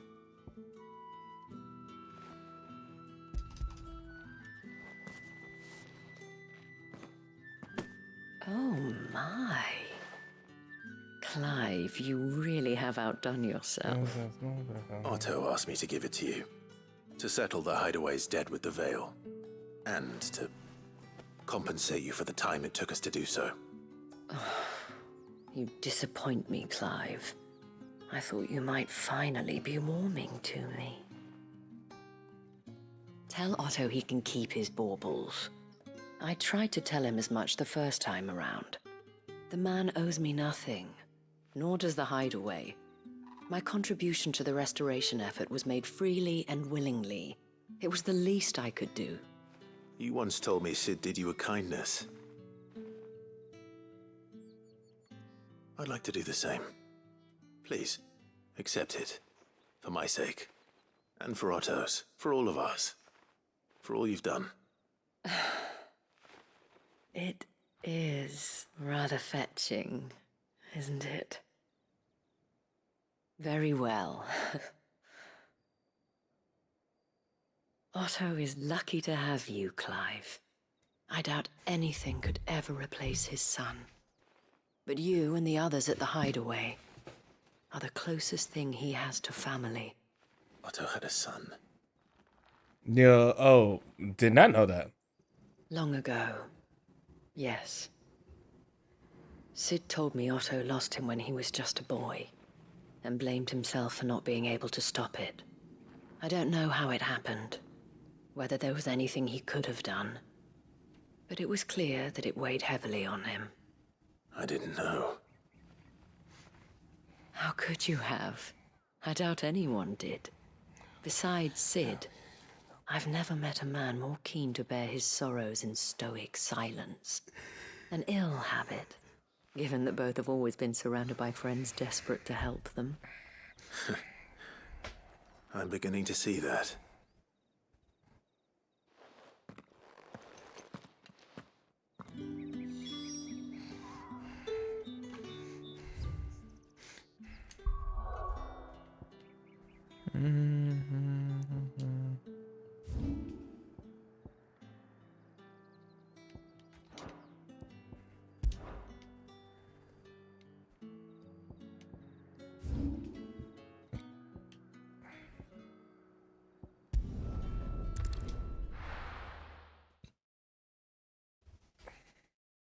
È stato matta.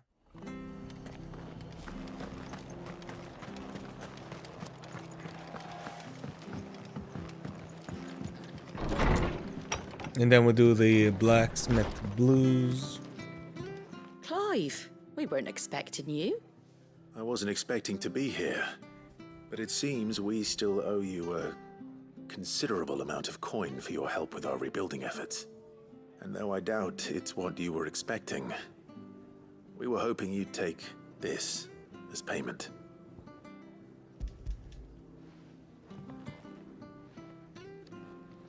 A star ruby?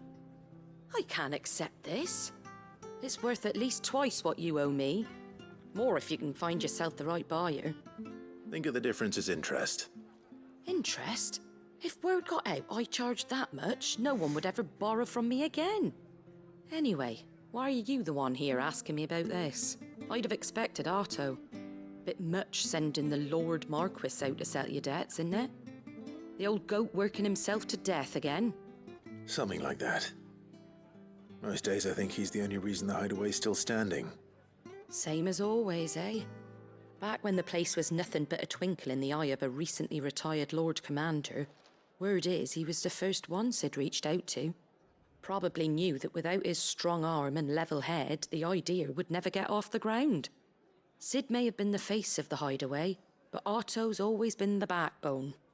And when Sid passed away, we were all worried that would be the end of it. That Otto would just give up. His death was hard on everyone. But it must have hit Otto hardest of all. But he didn't give up, did he? Quite the opposite, in fact. If I recall, he was the one who nominated you as Sid's replacement, and rallied the rest around you. I reckon what he saw in Sid, he saw in you too. And don't we all? Doesn't hurt that you're half as stubborn and twice as handsome, neither. That, and you keep good company. I suppose I do.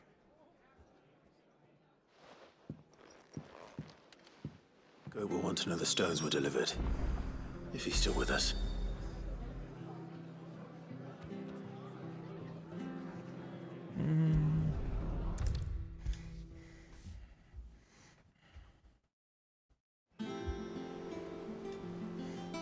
Goat. Still alive, I see. So Lady Karen accepted the ruby. Ah, about that. Oh. I tried my best, but she was just too stubborn to take it. She threw it right back in my face, in fact, and told me I could stick my stupid stone where the sun don't shine. Karen refused payment. I hope it wasn't something I said. I'm sure you were as tactful as ever. Let me see what I can do. Oh, wonderful. I hope you have better luck than I did.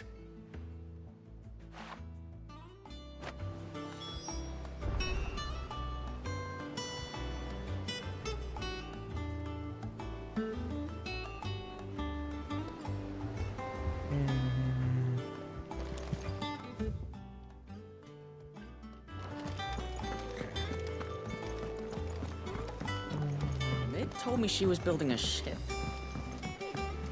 Is that the thing Tomes helped to do? Look at my pockets. I'm a man with deep pockets.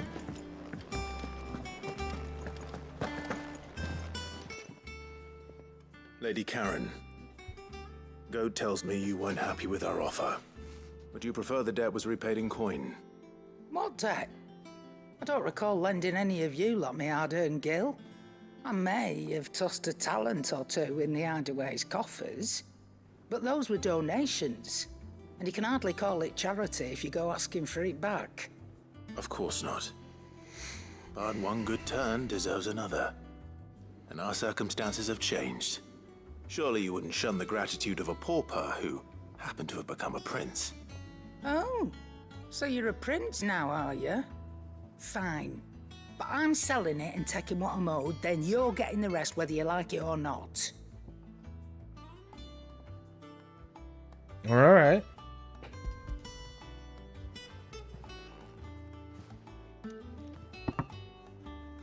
Where'd you even get this? A decent trader might nab 1,000 talents for a star ruby. A canny one, meanwhile, might claim it were nicked from the belt of Sid the Outlaw himself and ask twice as much. Might be I already have a buyer in mind.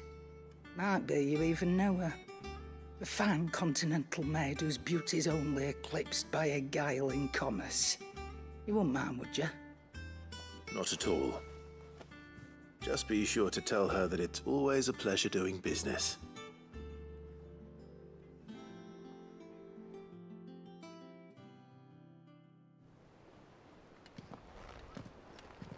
I hear you ended up delivering all 3 stones. Thanks to this lump. I sometimes wonder what I pay you for. Speaking of which, I still haven't been paid last month's wages. Oh, so you remember what's owed to you then? Get your ass behind that disc of yours and don't get up before those ledgers are square. Right away.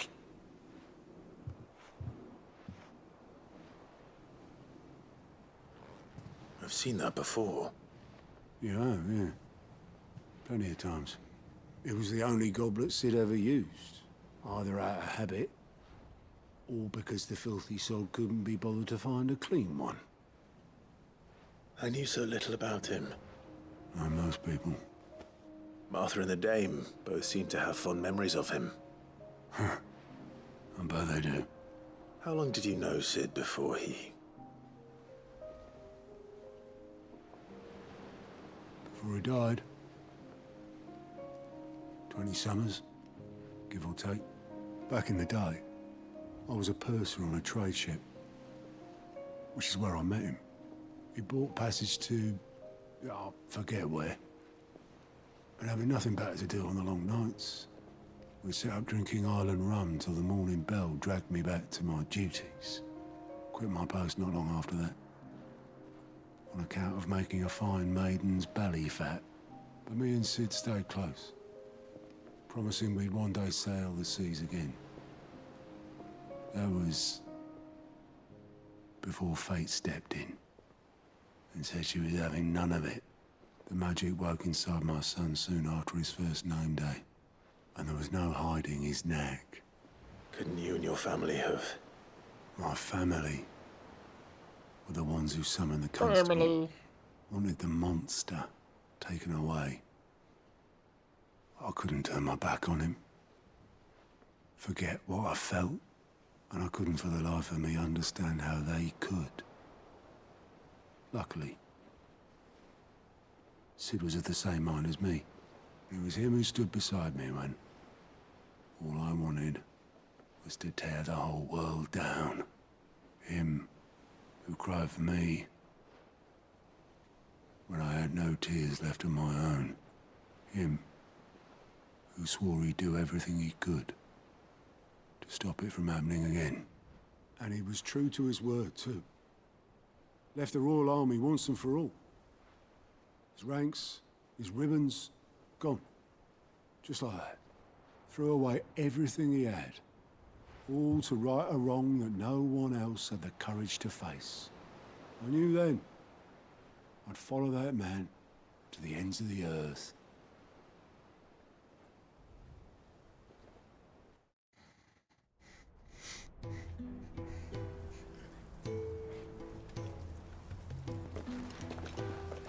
Oh, get a real cutscene too. I guess how they got there the first time. He was always too clever for his own good, was Sid. Saw the world for what it really was, while the rest of us were content to go along with the lie we were shown. And it can't have been easy, bearing that burden alone.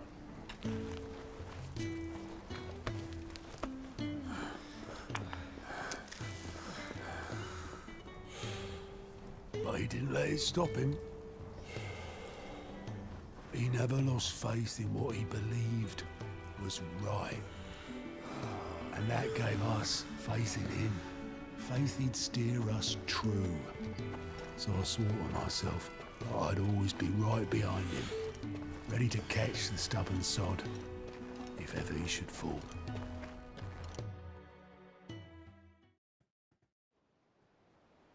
But I couldn't even do that.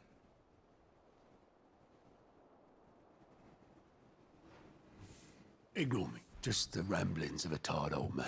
No, you're good. Leave that lot. I'll tidy it up in a bit.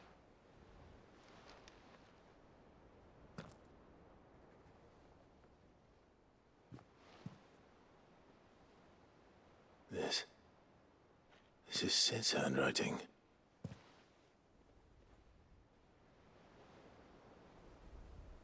Dear Otto. I may be drunk, but I wanted you to know this place would be fucked without you. Yeah. Love you, you grumpy old sod.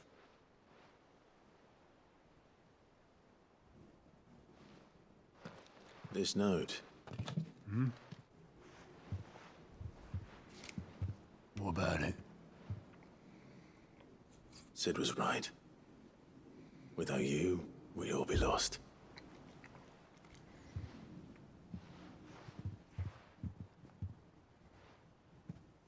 He should have bloody well said so then. Just once. Before he went. But then, why would he?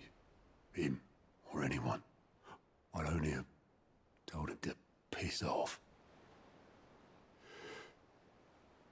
Oh, I did not expect this cutscene in this like little side quest because this is like very optional. You're wrong, though. Both of you. It was never just me keeping the hideaway afloat. It was all of us. I just shoved people in the right direction. I barely seem to be able to do that anymore.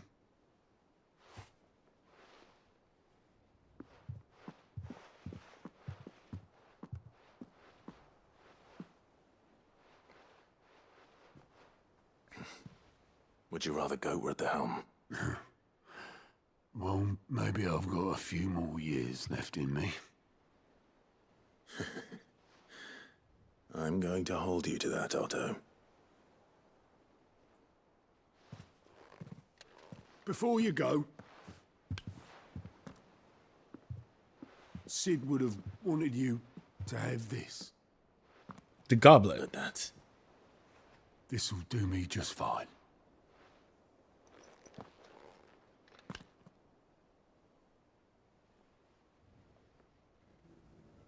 Thanks for the ray of sunshine. I'll see if I can't pay you back. Already have.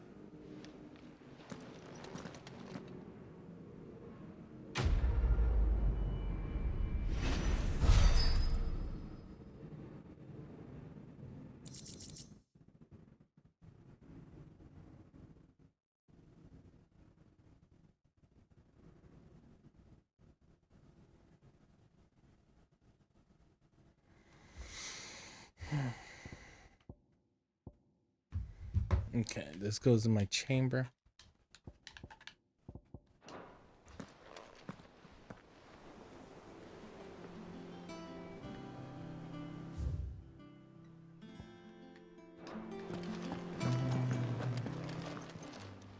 How may I help you today, Clive?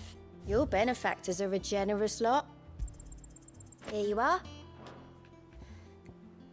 I wonder how much is the Best total of luck amount. out there, Sid. Like the highest renown. Like, what do you get for it?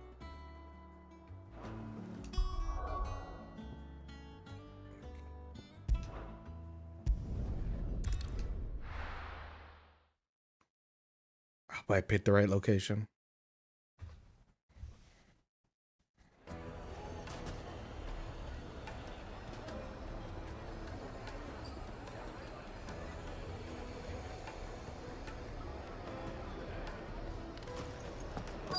People take notice of wealthy men. Shouldn't be too hard to track down Karen's collector. Back again, are you? Any more trouble and you'll be barred for life, however deep your friend's pockets might be. Prince Fang is gone. The whole Mother Crystal.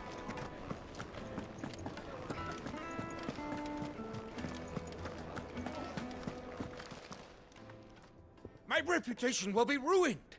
Ruined! Calm yourself, Lord Ignac, I beg of you, before you do yourself a mischief. Pardon the intrusion, but... Out!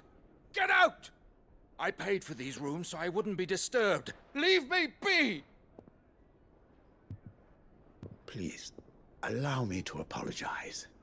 His lordship is going through a difficult time, and he's never been fond of guests arriving unannounced. Radim! Get rid of the filthy oaf this instant! Very good, Lord Ignac. Would you mind stepping outside for a moment?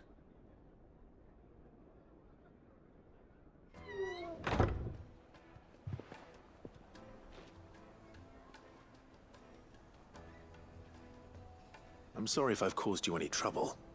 That? Oh, no. That's just how his lordship is. Though the morning's events have left him somewhat fractious.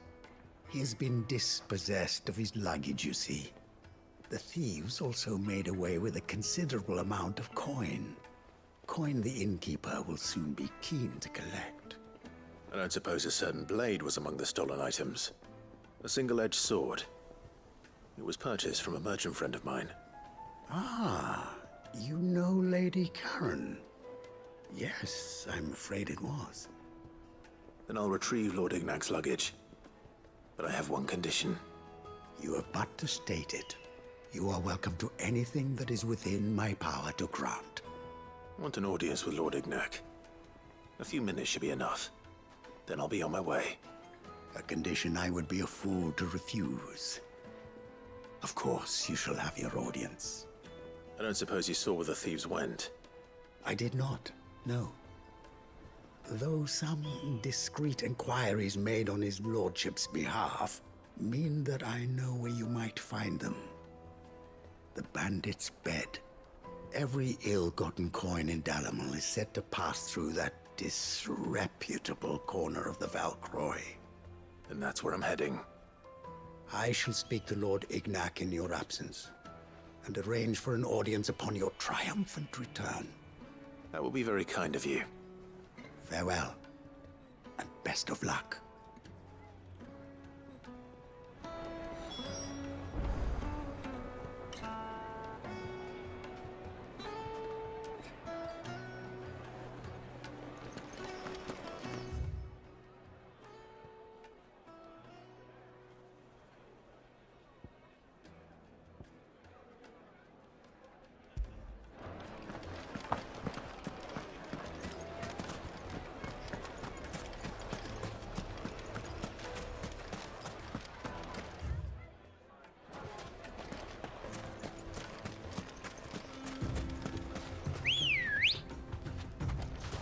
Let's go.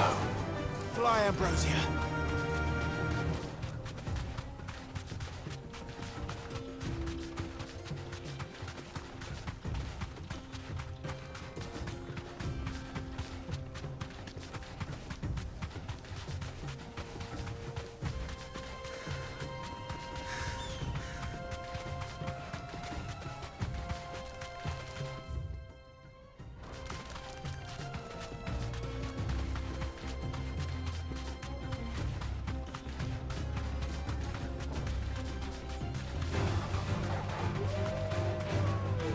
Oh, I was mute for a bit. I forgot because I was on the phone. I was like, why is my thing not moving? And then I realized I still left myself on mute.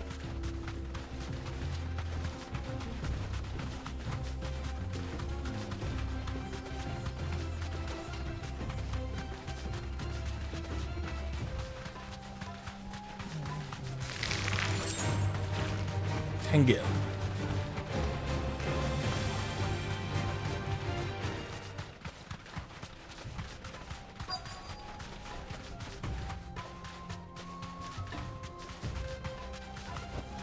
Hi. We've got company! Come on, lads, let's tear the bastard's head off!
Alright, I really like the Titan. I wasn't for Titan at first, but like after playing a while, like the counter mechanic is really fun. When you get that timing down and you're able to counter off of it. This must be Very Ignac's fun. luggage. Nothing seems to be damaged. All right. Let's get it back to Dalamel.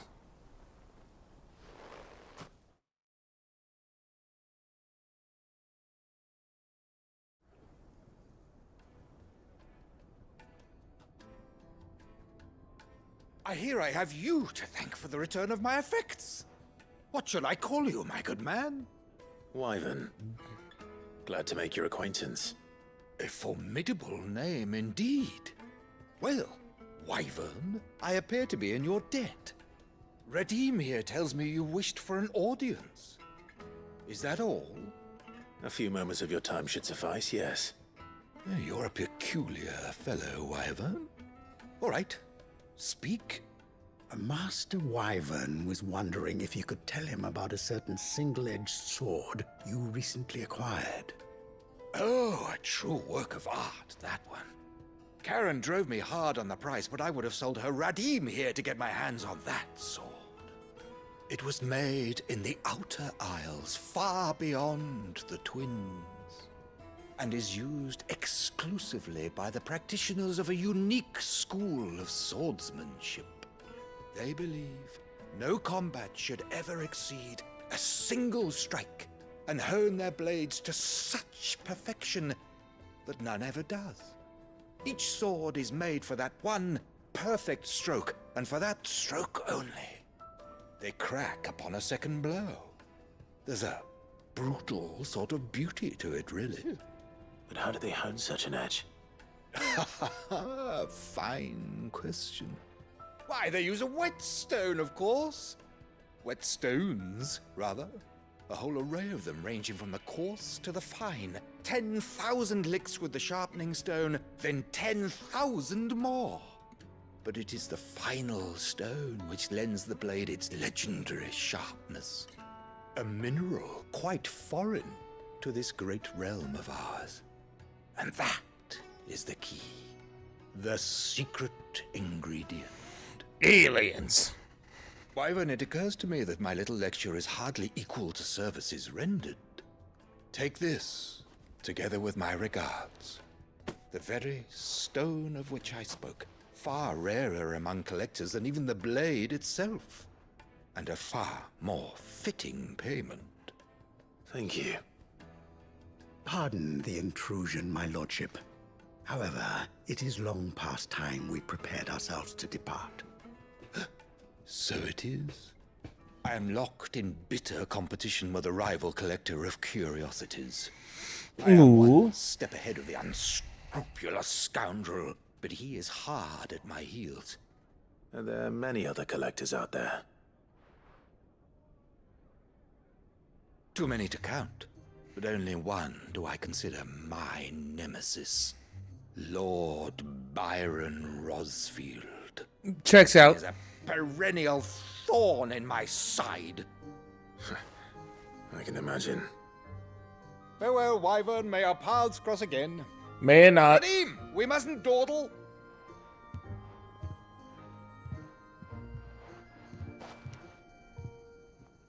I think his lordship is rather taken with you, Master Wyvern.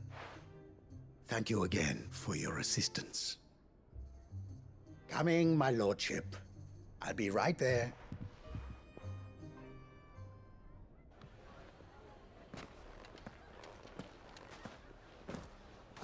Trust Uncle Byron to find such an interesting rival. Now, let's see what Blackthorn makes of this whetstone, shall we?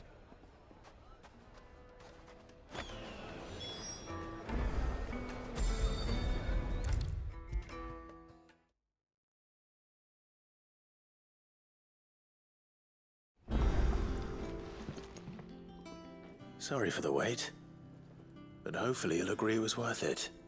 You learned something about that sword, then? I did better than that. I got you an ingredient. A whetstone? Yes. But not one you'll find anywhere in Valisthea.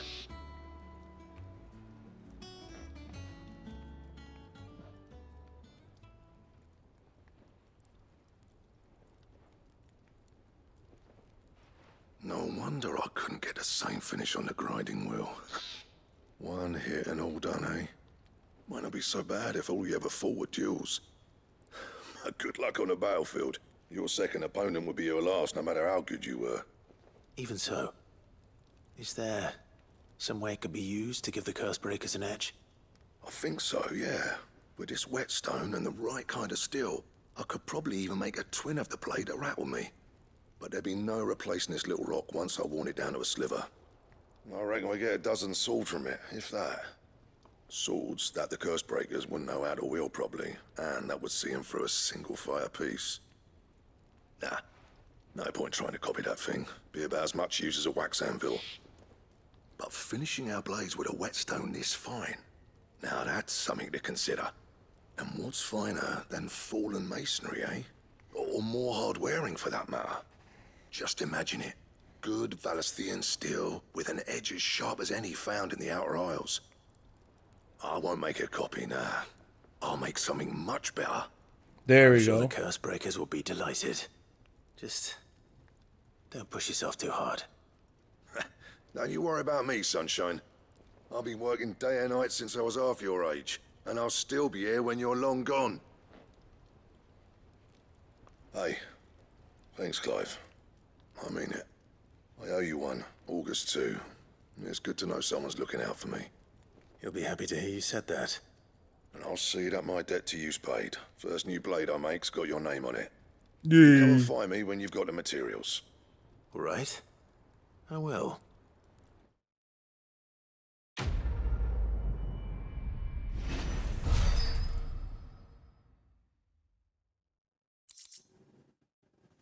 Excalibur design draft. Excalibur recipe unlock.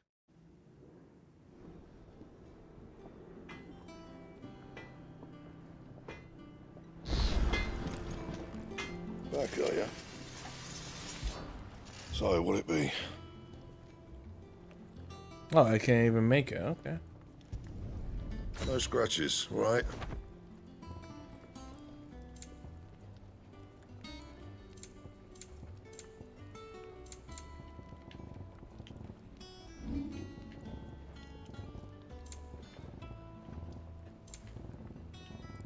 Anything else? Okay.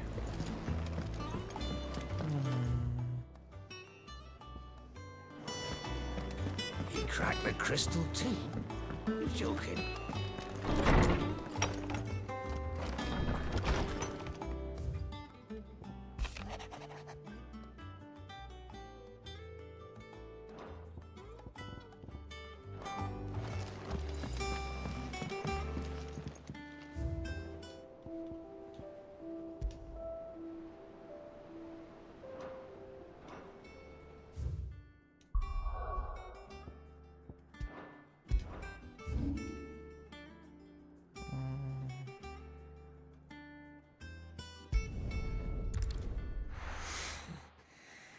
Right, hunting time.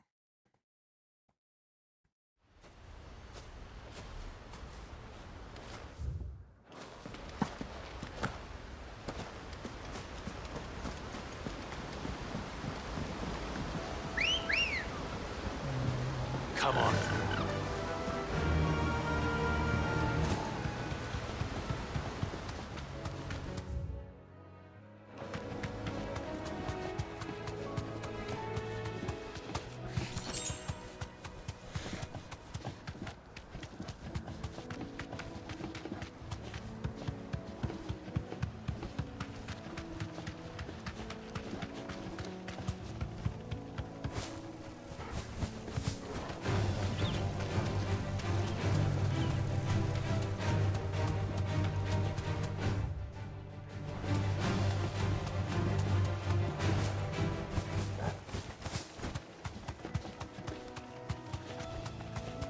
Well, it's certainly quiet. If I were a giant antelope, it would seem like just the place. No. I'm pretty big.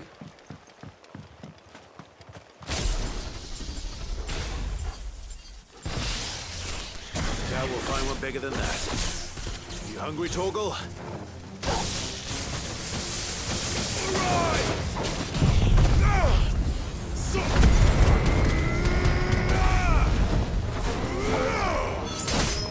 Farewell.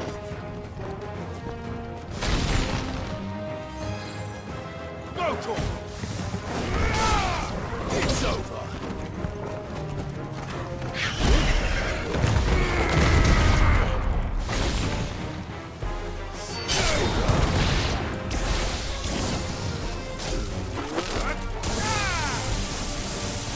You lose.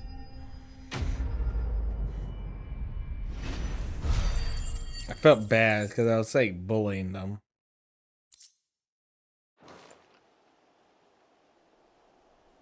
Now,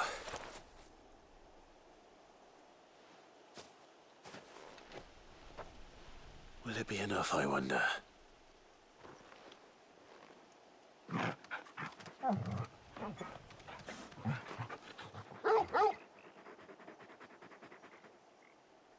I say that answers my question, which means we owe the lawsmen our thanks.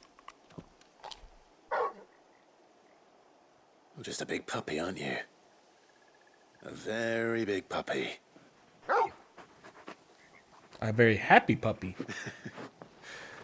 You do know you can take that with you, Torgal. Lady Karen will be relieved to hear you've got your appetite back. Come on, boy.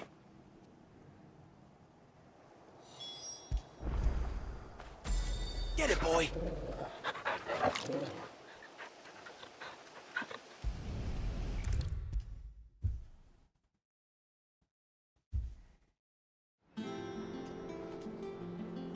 I noticed you and Torgal had gone off somewhere.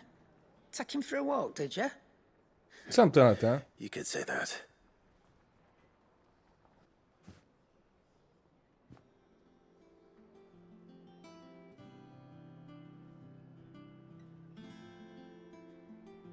So, Molly's leftovers weren't good enough, eh? That'll teach me for treating you like you're still a pup. All right, no need to shout. Now we know what you're after, I can see about getting some in. Speaking of which, I brought one for later. Can I leave it with you?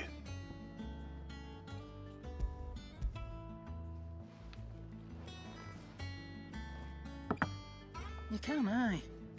I'm nice like that. In return, you can thank Tomes for me. The bloody know-it-all. I was just on my way to see him.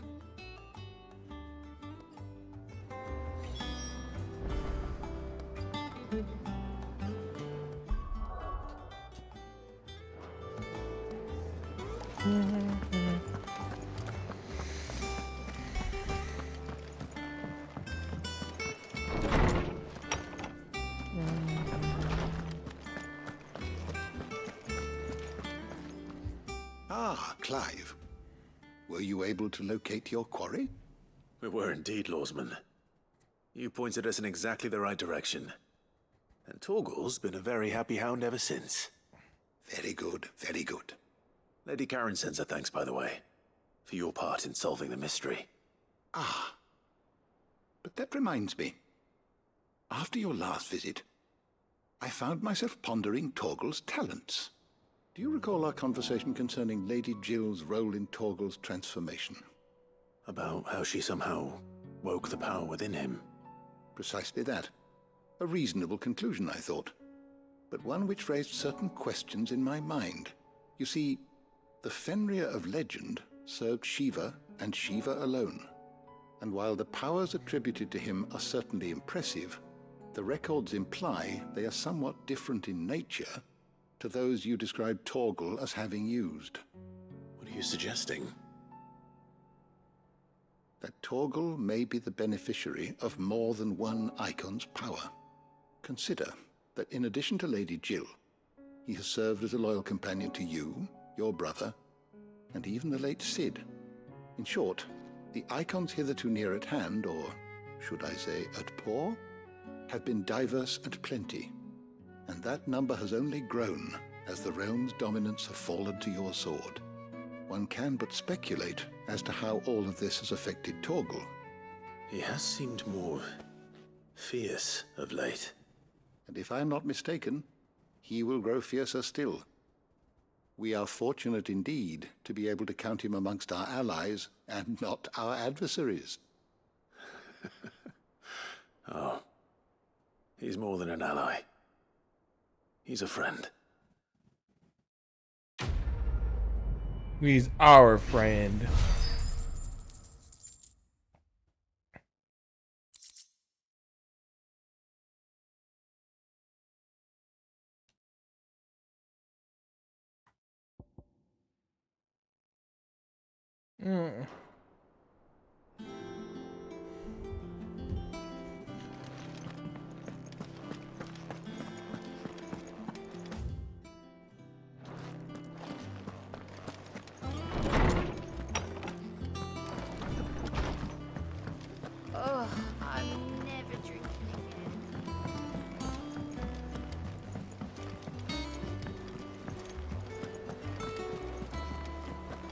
Is that the thing Tomes helped him with? They Yes. told me she was building a ship. Really? All right, Clive. Asterix. We'd finished sending half the hideaway traipsing across the twins, has she? I swear, that girl'd do anything to put off visiting her old dad's grave. That's no right. excuses now, though, eh? Not quite. She said there was one final thing she had to take care of. I'm sure she'll be finished soon enough. She said that? In those words? She did, yes. Clive? Were you born yesterday or something? There is no thing. She'll probably be halfway to Canva by now. Mid. I might still be able to catch her.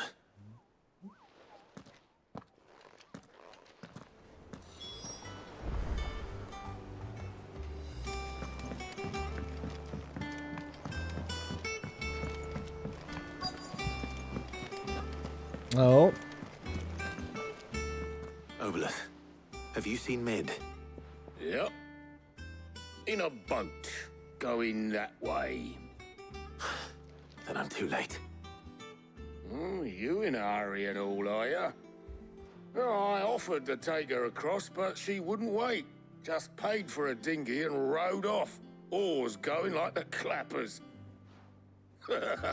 Got some life in her, ain't she? But anyway, I was on my way up to see you, as it happens. Got a letter for you. Urgent, by the sound of it. One of your uncle's men said I was to hand it to you in person, post bleeding haste. And you're here now. Thank you, Obolus. Don't mention it.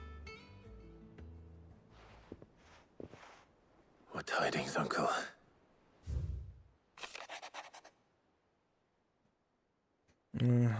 Find some merchandise.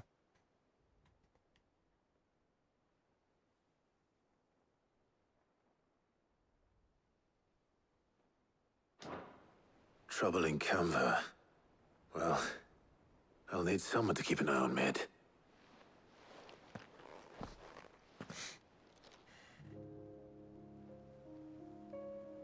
So what? Mid got us to do all the dirty work and then just sailed off into the sunset? It, seems that way. Well, nothing we can do about it now. But next time you plan on visiting Sid, you might want to tie her to something before you suggest it. Ah, don't be so hard on her. Gotta admit, the dirty work was kind of fun.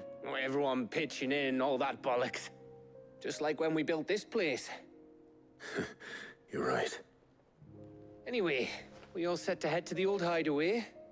I could do with getting to Canva pretty sharpish. Wouldn't do to keep Lord Rosfield of the Seven High Houses waiting now, would it? Not after he asked for me personally. Gav will be leaving with me. Will you mind the place while we're gone? You can count on me. Just be sure to give Sid and the others my regards. All right. Oh, by the way, Jill will be joining us too. She's got some things to take care of, but she'll meet us there. I hope she's telling the truth at least.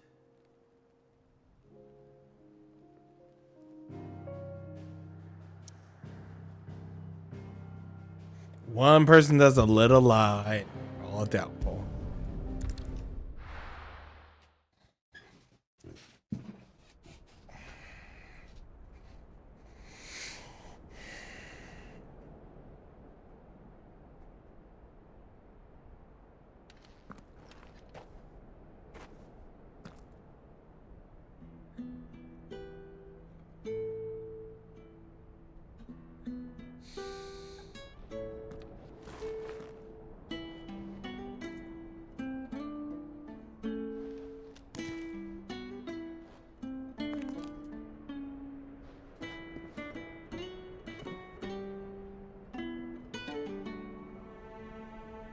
Well, Sid, I remember what you told me. That if no one is listening to what you have to say, you may as well not say it.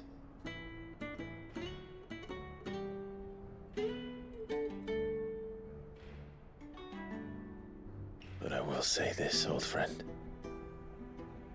Hugo Cooker is gone. His shadow looms over us no longer. It's a pity the Phoenix can't be in two places at once. If he'd have been with us, maybe he could have done something for the lost. Not even the Phoenix can bring people back from the dead.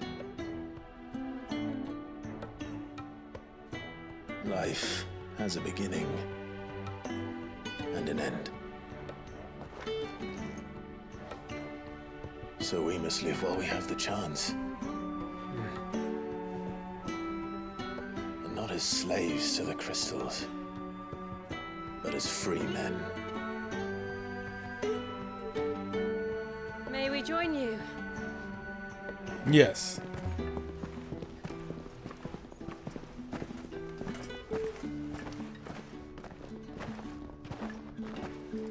Lady Karen, what a pleasant surprise.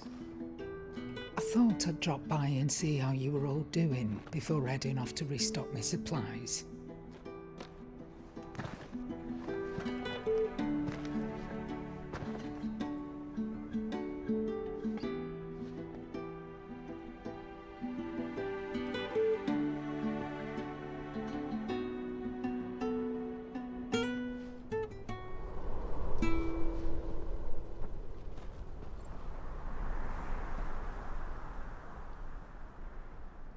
It wasn't the most scenic view back then, but it were never as bad as this.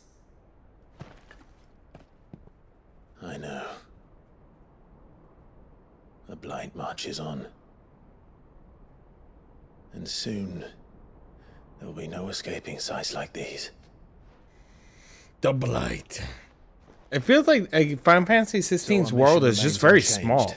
Like, you know, like a lot of games, even like Final Fantasy VII, they do, even the remasters, they do a good job of showing like how wide and big the oceans and like far apart a lot of the lands are. Target. 16 just seems like everything's just so close. Like it reminds me of like, I guess like these days. Game of Thrones, like on the mainland, where the thrones are fight for. But there's another like continent across. Like that doesn't seem to be. It just seems to be like this one continent. If you're off to the Dominion, you can take this great lump with you. Goods. Oh, I am sorry. Have you forgotten you're the most wanted man in the Twins? I thought you might like to disguise yourselves as the attendants of a travelling trader, assuming you've no better ideas. You wanted to buy yourself some tools, didn't you? Well, now's your chance. You're letting me go with them? Oh, thanks, Nan. Stop that! You'll break me bones, you great galoot.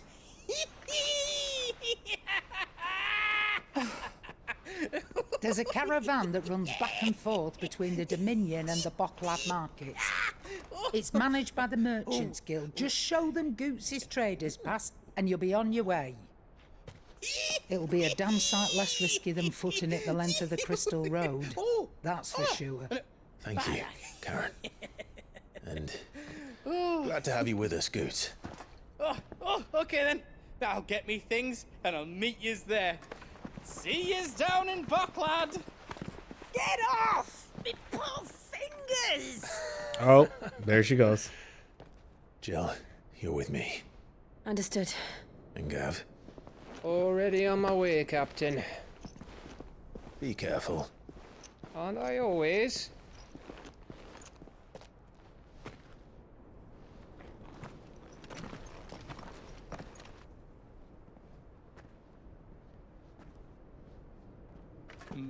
Do you see that, Sid? Your protégé's making a proper little outlaw of himself.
Onward. How are you feeling? Better. Thanks to Talia. I'm glad to hear it. Get caught. Oh my god. Do I have to beat this motherfucker up? Didn't you, boy?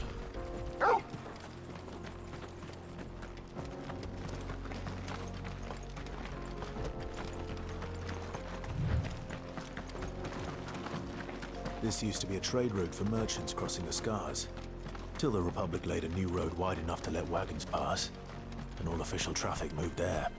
Leaving this one for those living outside the law. Indeed. I doubt we'll be the only outlaws on the trail today.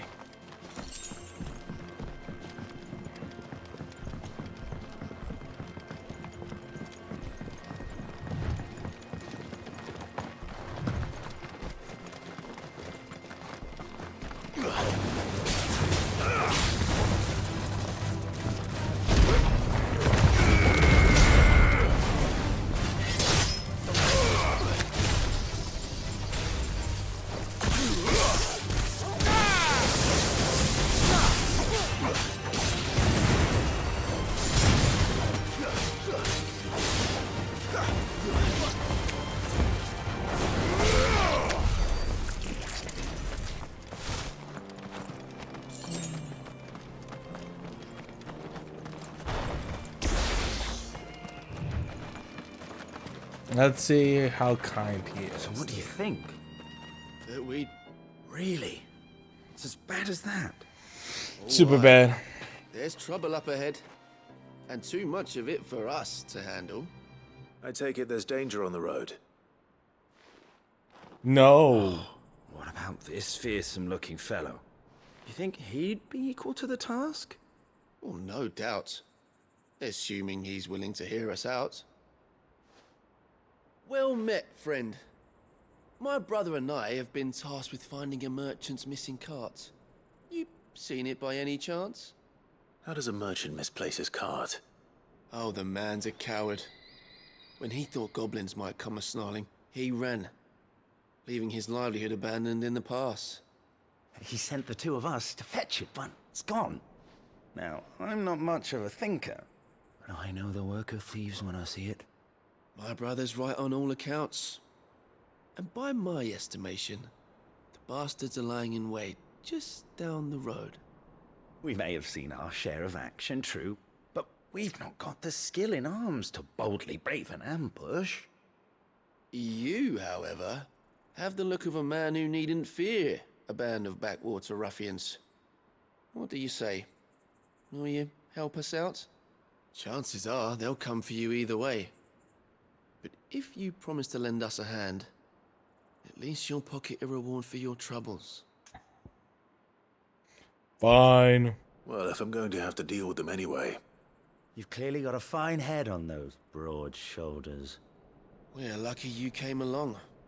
Now, hoping to make a heavy purse in Boklad, our merchant friend loaded his cart with as much as it would carry. Reckon he won't be forking over the rest of our fee if we don't find those goods. So, while you're seeing to those bandits, you keep your eyes open. All right. Just don't expect me to drag the cart out of there myself. No. You can leave the cart to us. You just put an end to those bandits and point us in the right direction. You do that, we'll take care of the rest. Suspicious.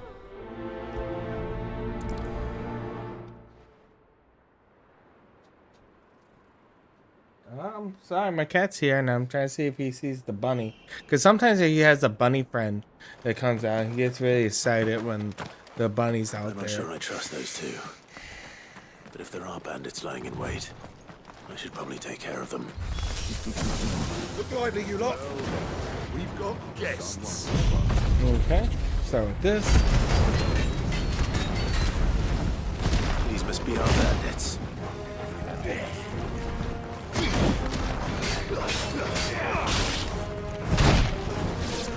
I timed that so badly.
Just so I can heal up.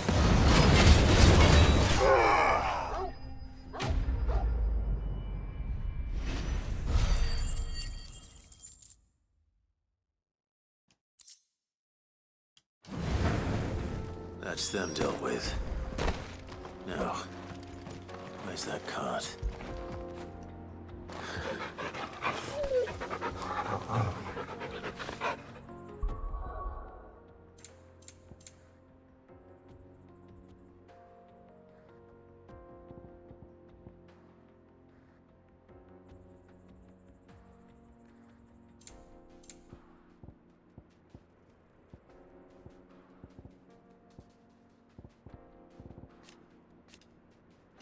I forgot that was the thing.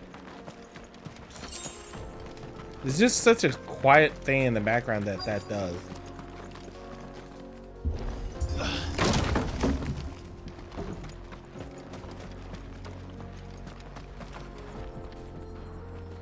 So this is the cabbage. Getting all of this out of here will be a nightmare. Seems we've found ourselves the right man for the job, wouldn't you say? Found the cart and didn't leave a single bastard breathing. Our merchant friend will be delighted. And how exactly will he be getting his goods out of here? You leave that to us. After all, it'd be wrong to make such a fine warrior haul cabbages to market. The cabbage You've market. done your part. And that's all you need to worry about. Here.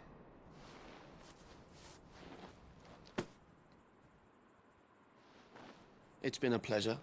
Now piss off. There's no need to be so rude, brother. What if we want his help again next time? You could tell one is the brains of the operation.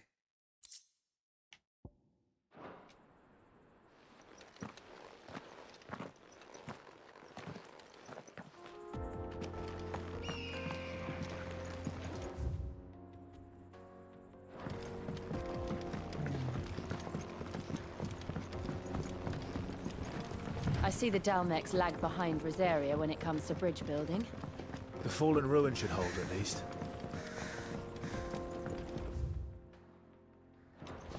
The path continues on the other side.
Oh, it even tells you. I was like, why is this mastery matter?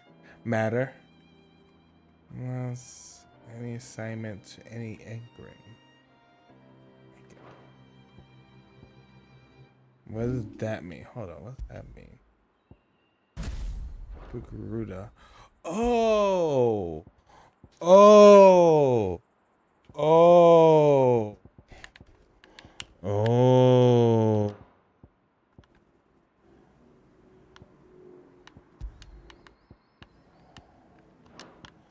That changes up the game a little bit.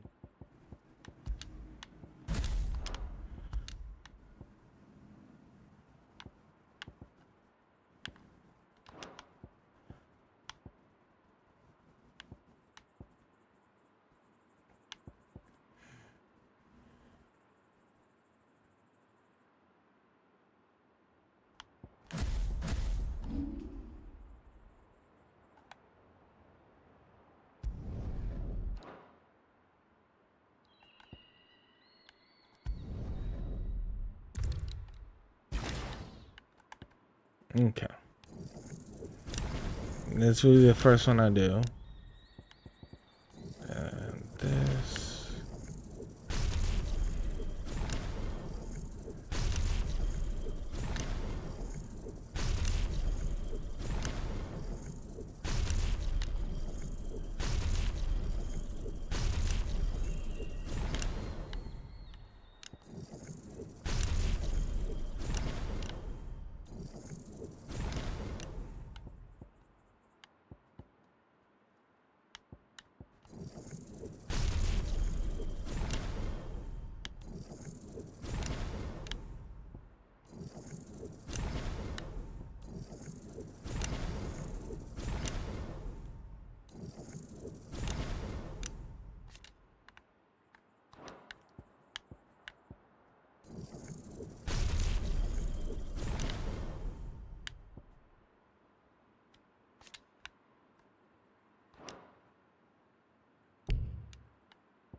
Alright, we'll mix it around. Because I don't use the Phoenix dodge ability.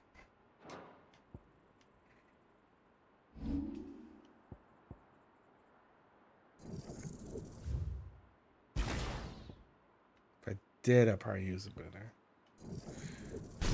Not this, so that way I can think about it.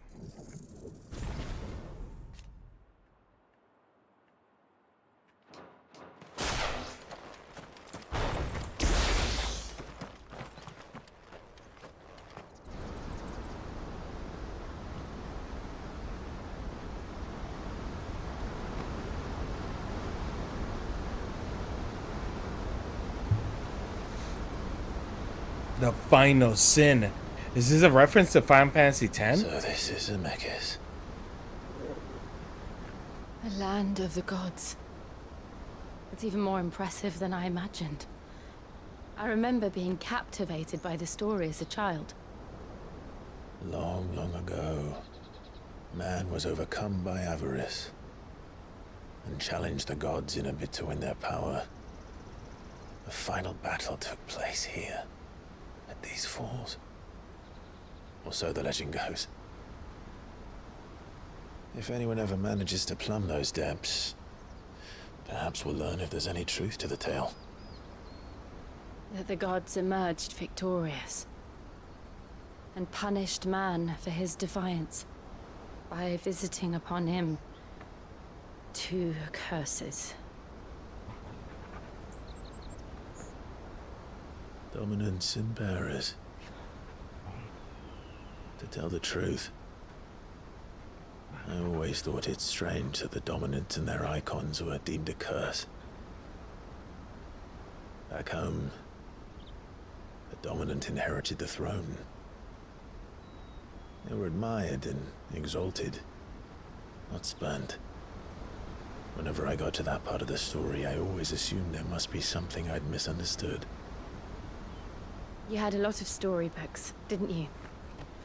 In your room, I mean. When we were young. The old legends were always my favorites. Epic battles between gods and men. Father encouraged me to read as much as I could. He thought it good for my education. You really were a boy like any other, weren't you?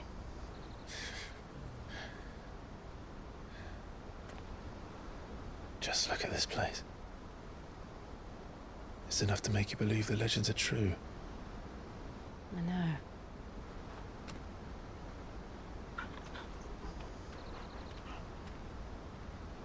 We're not far from Boklad. The road will be busier up ahead. And we'll have to keep our wits about us.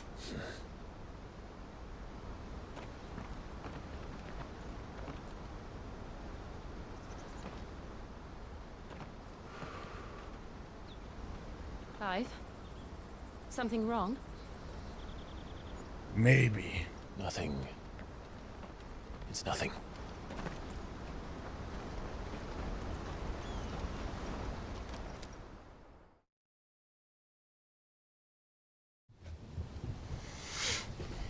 Meanwhile, seat of the Imperial Court. The audience chamber. Will we see? I see the reports are true, Father. You have surrendered the throne to Olivier. That's why. Emperor Olivier shall rebuild the Holy Empire of Sambrec.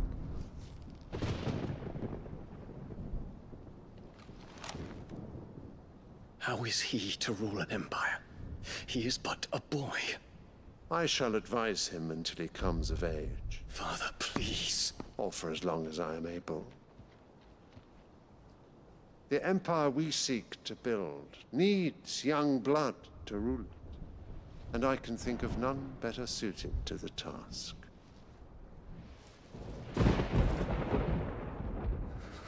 There is other news, Dion. Hugo Kupka is dead, and Drake's Fang destroyed. The pillars of the Republic have fallen. Ere long, the Imperial banner shall fly over every city in Storm. And then, Valisthea. All shall bow before their Emperor. Father, these are the words of a tyrant. They are the words of a god. The Emperor whom I gladly serve. Great Greeker, made flesh.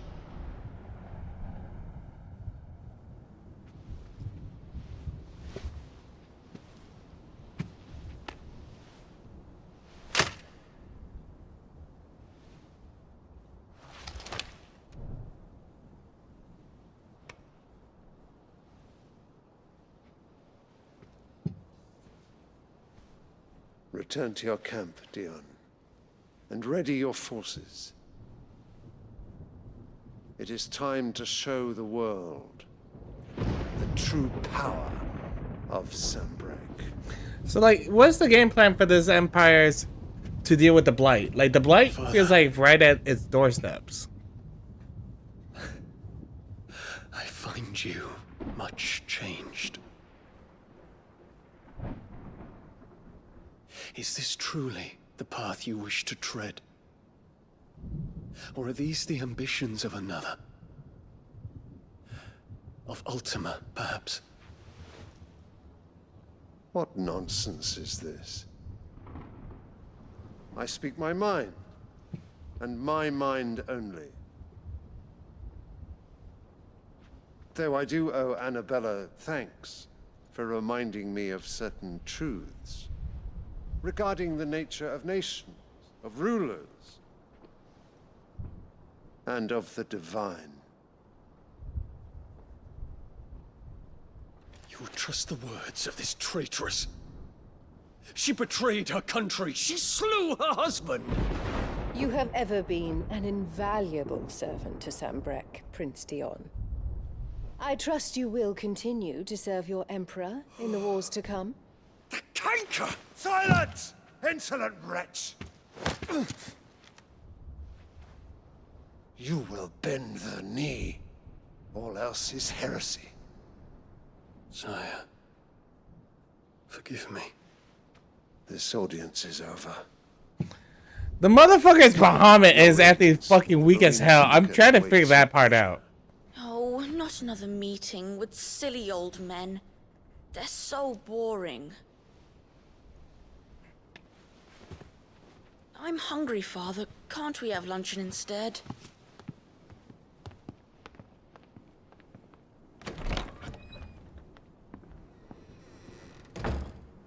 Does it pain you that you will not inherit your father's throne?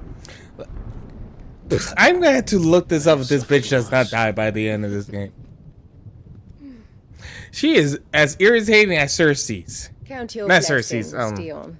For a God, now I'm base-born messing child up to all be the Game of Thrones chosen by characters I'm thinking Bahamut of. is Maybe I am thinking of miracle enough. Cersei's. You have Listen, risen she's higher just in irritating the years, hell out of but me. you shall rise no higher, lest your impure blood stain the throne. What do you know of my blood?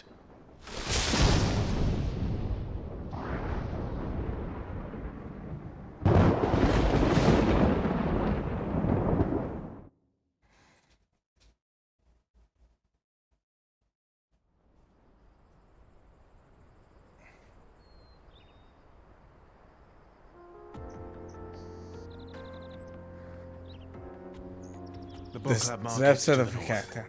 We just need to hug the coast.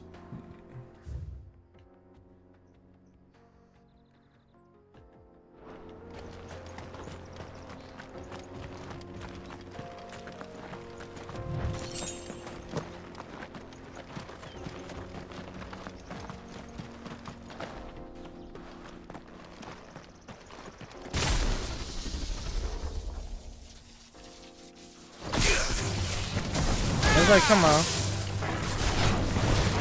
I want to see what this looks like. Damn. Damn!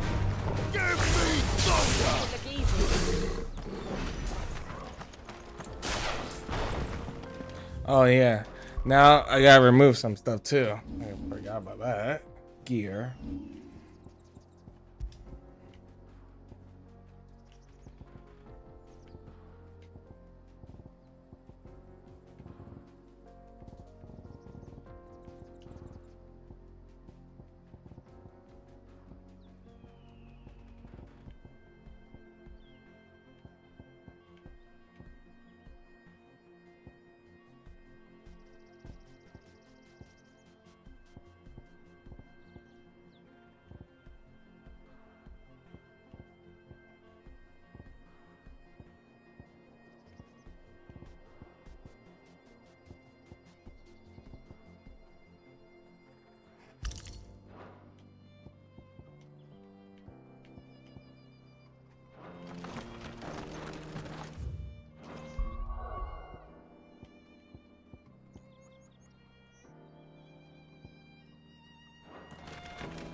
Infiltrating the Dominion won't be easy with the Imperials on high alert.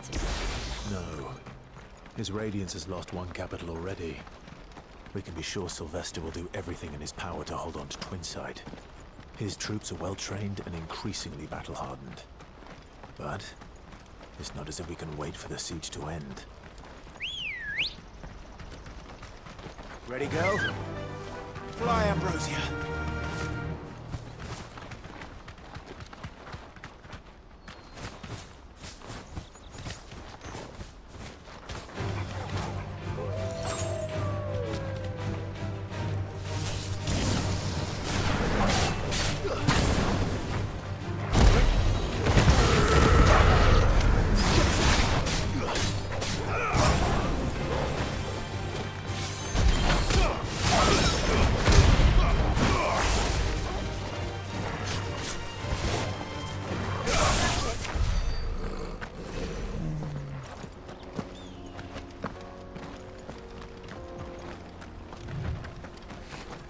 refugees. And they're all making for the crystalline dominion. Because they don't know how to live without the crystal's blessing.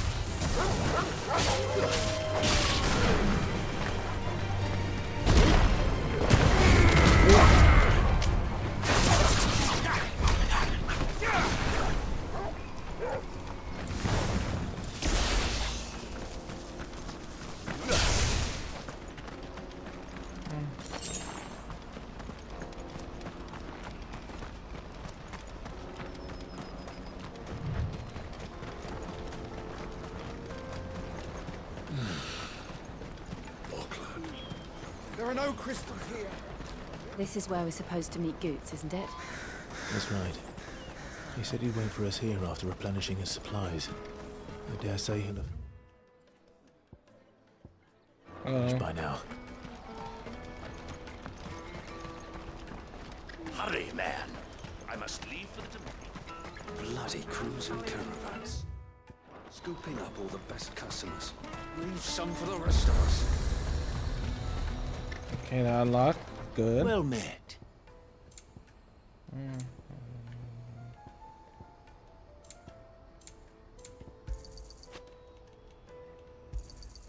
You've a discerning eye. Many thanks. A fine choice. Many thanks. May Gilbert smile.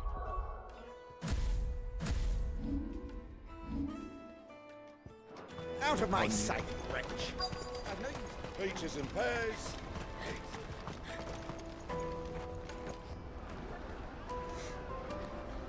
The market.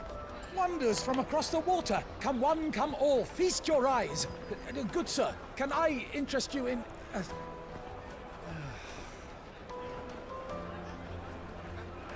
How much? For a measly crust of bread? You won't find any cheaper. Not nowadays.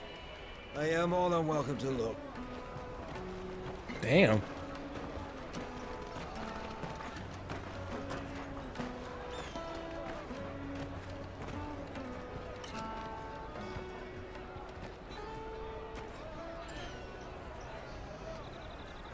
The Empire's unlawful and illegitimate occupation of the crystalline dominion is still in effect. Only those whose business in Twinside has been officially approved by the Republican Army will be permitted to cross the border. All who seek entry are to form a line and ready their documents for inspection. It looks like we aren't the only ones who are eager to leave. And they're checking everyone. Can't you make an exception? Not for the likes of you. We won't get through without that pass. Let's go and find Good, shall we?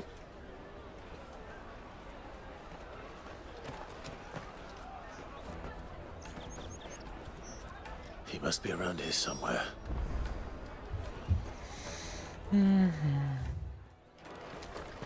Tight-fisted swines. You should come with me to the Dominion. Life will be different there. You won't find anything of this quality in Twinside.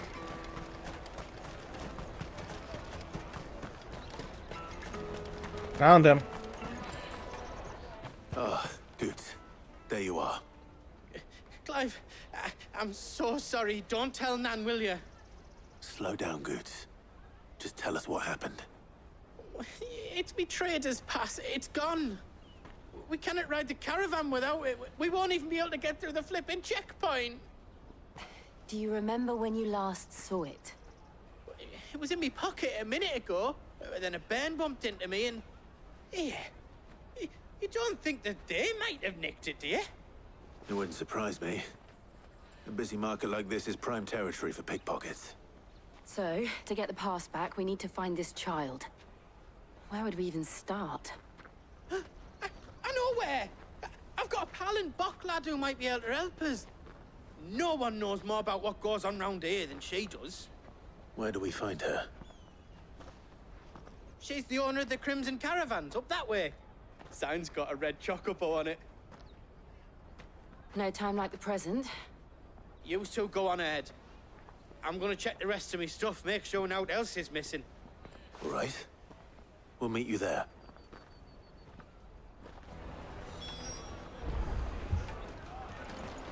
Okay, where is this? Oh, okay. Let's keep an eye out for this red chocobo then. And the other on our purses. Stops next to the check.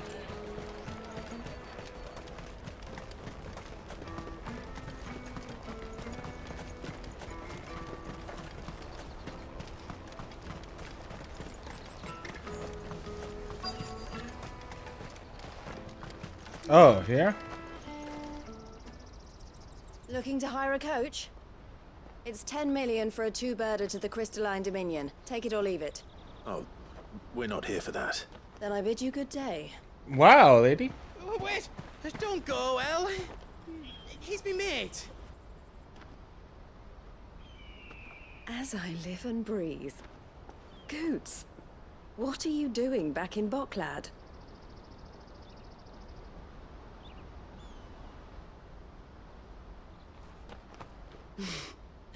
I gather Lady Karen didn't send you.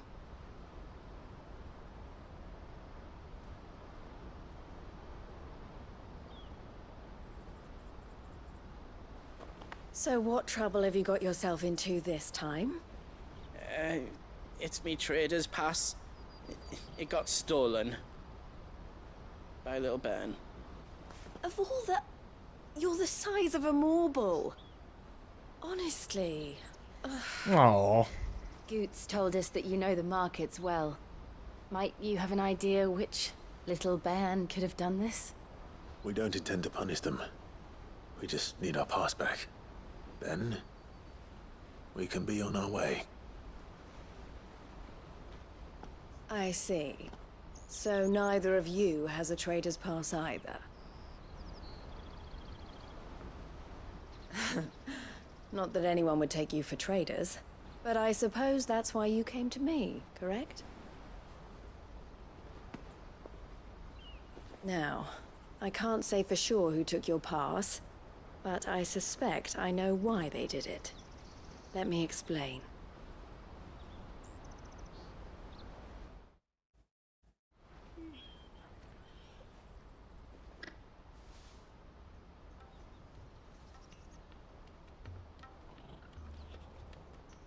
Ever since the Fist marched on the Dominion, the Republic has been clamping down on any commerce that might aid the Empire more than it does us.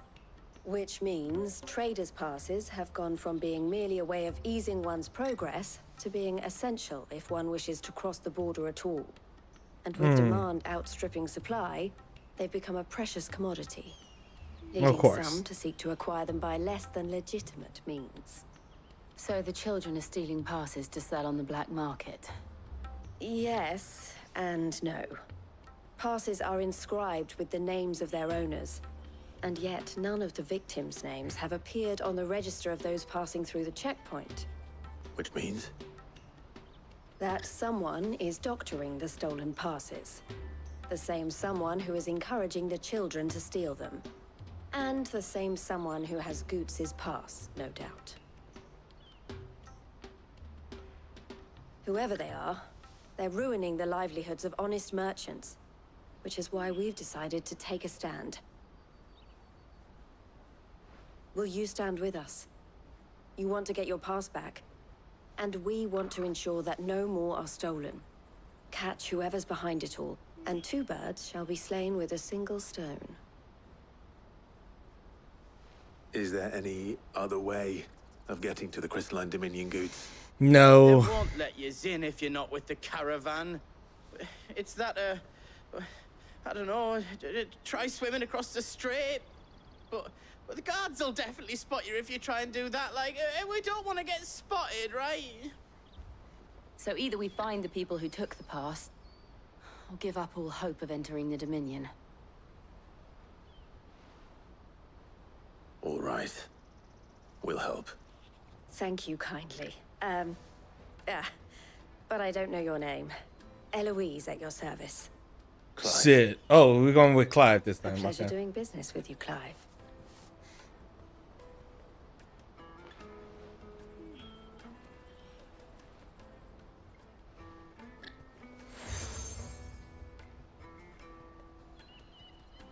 The proprietor of the furniture makers by the coach stop is spearheading the search. Wear that, and he will know you for a friend. I suggest that you speak with him first. The furniture makers. Understood.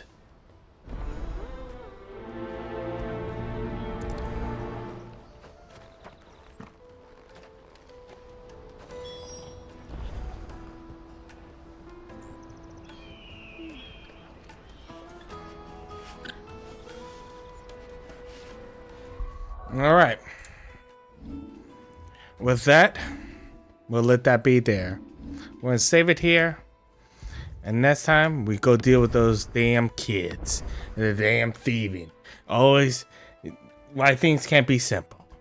Until then, adios.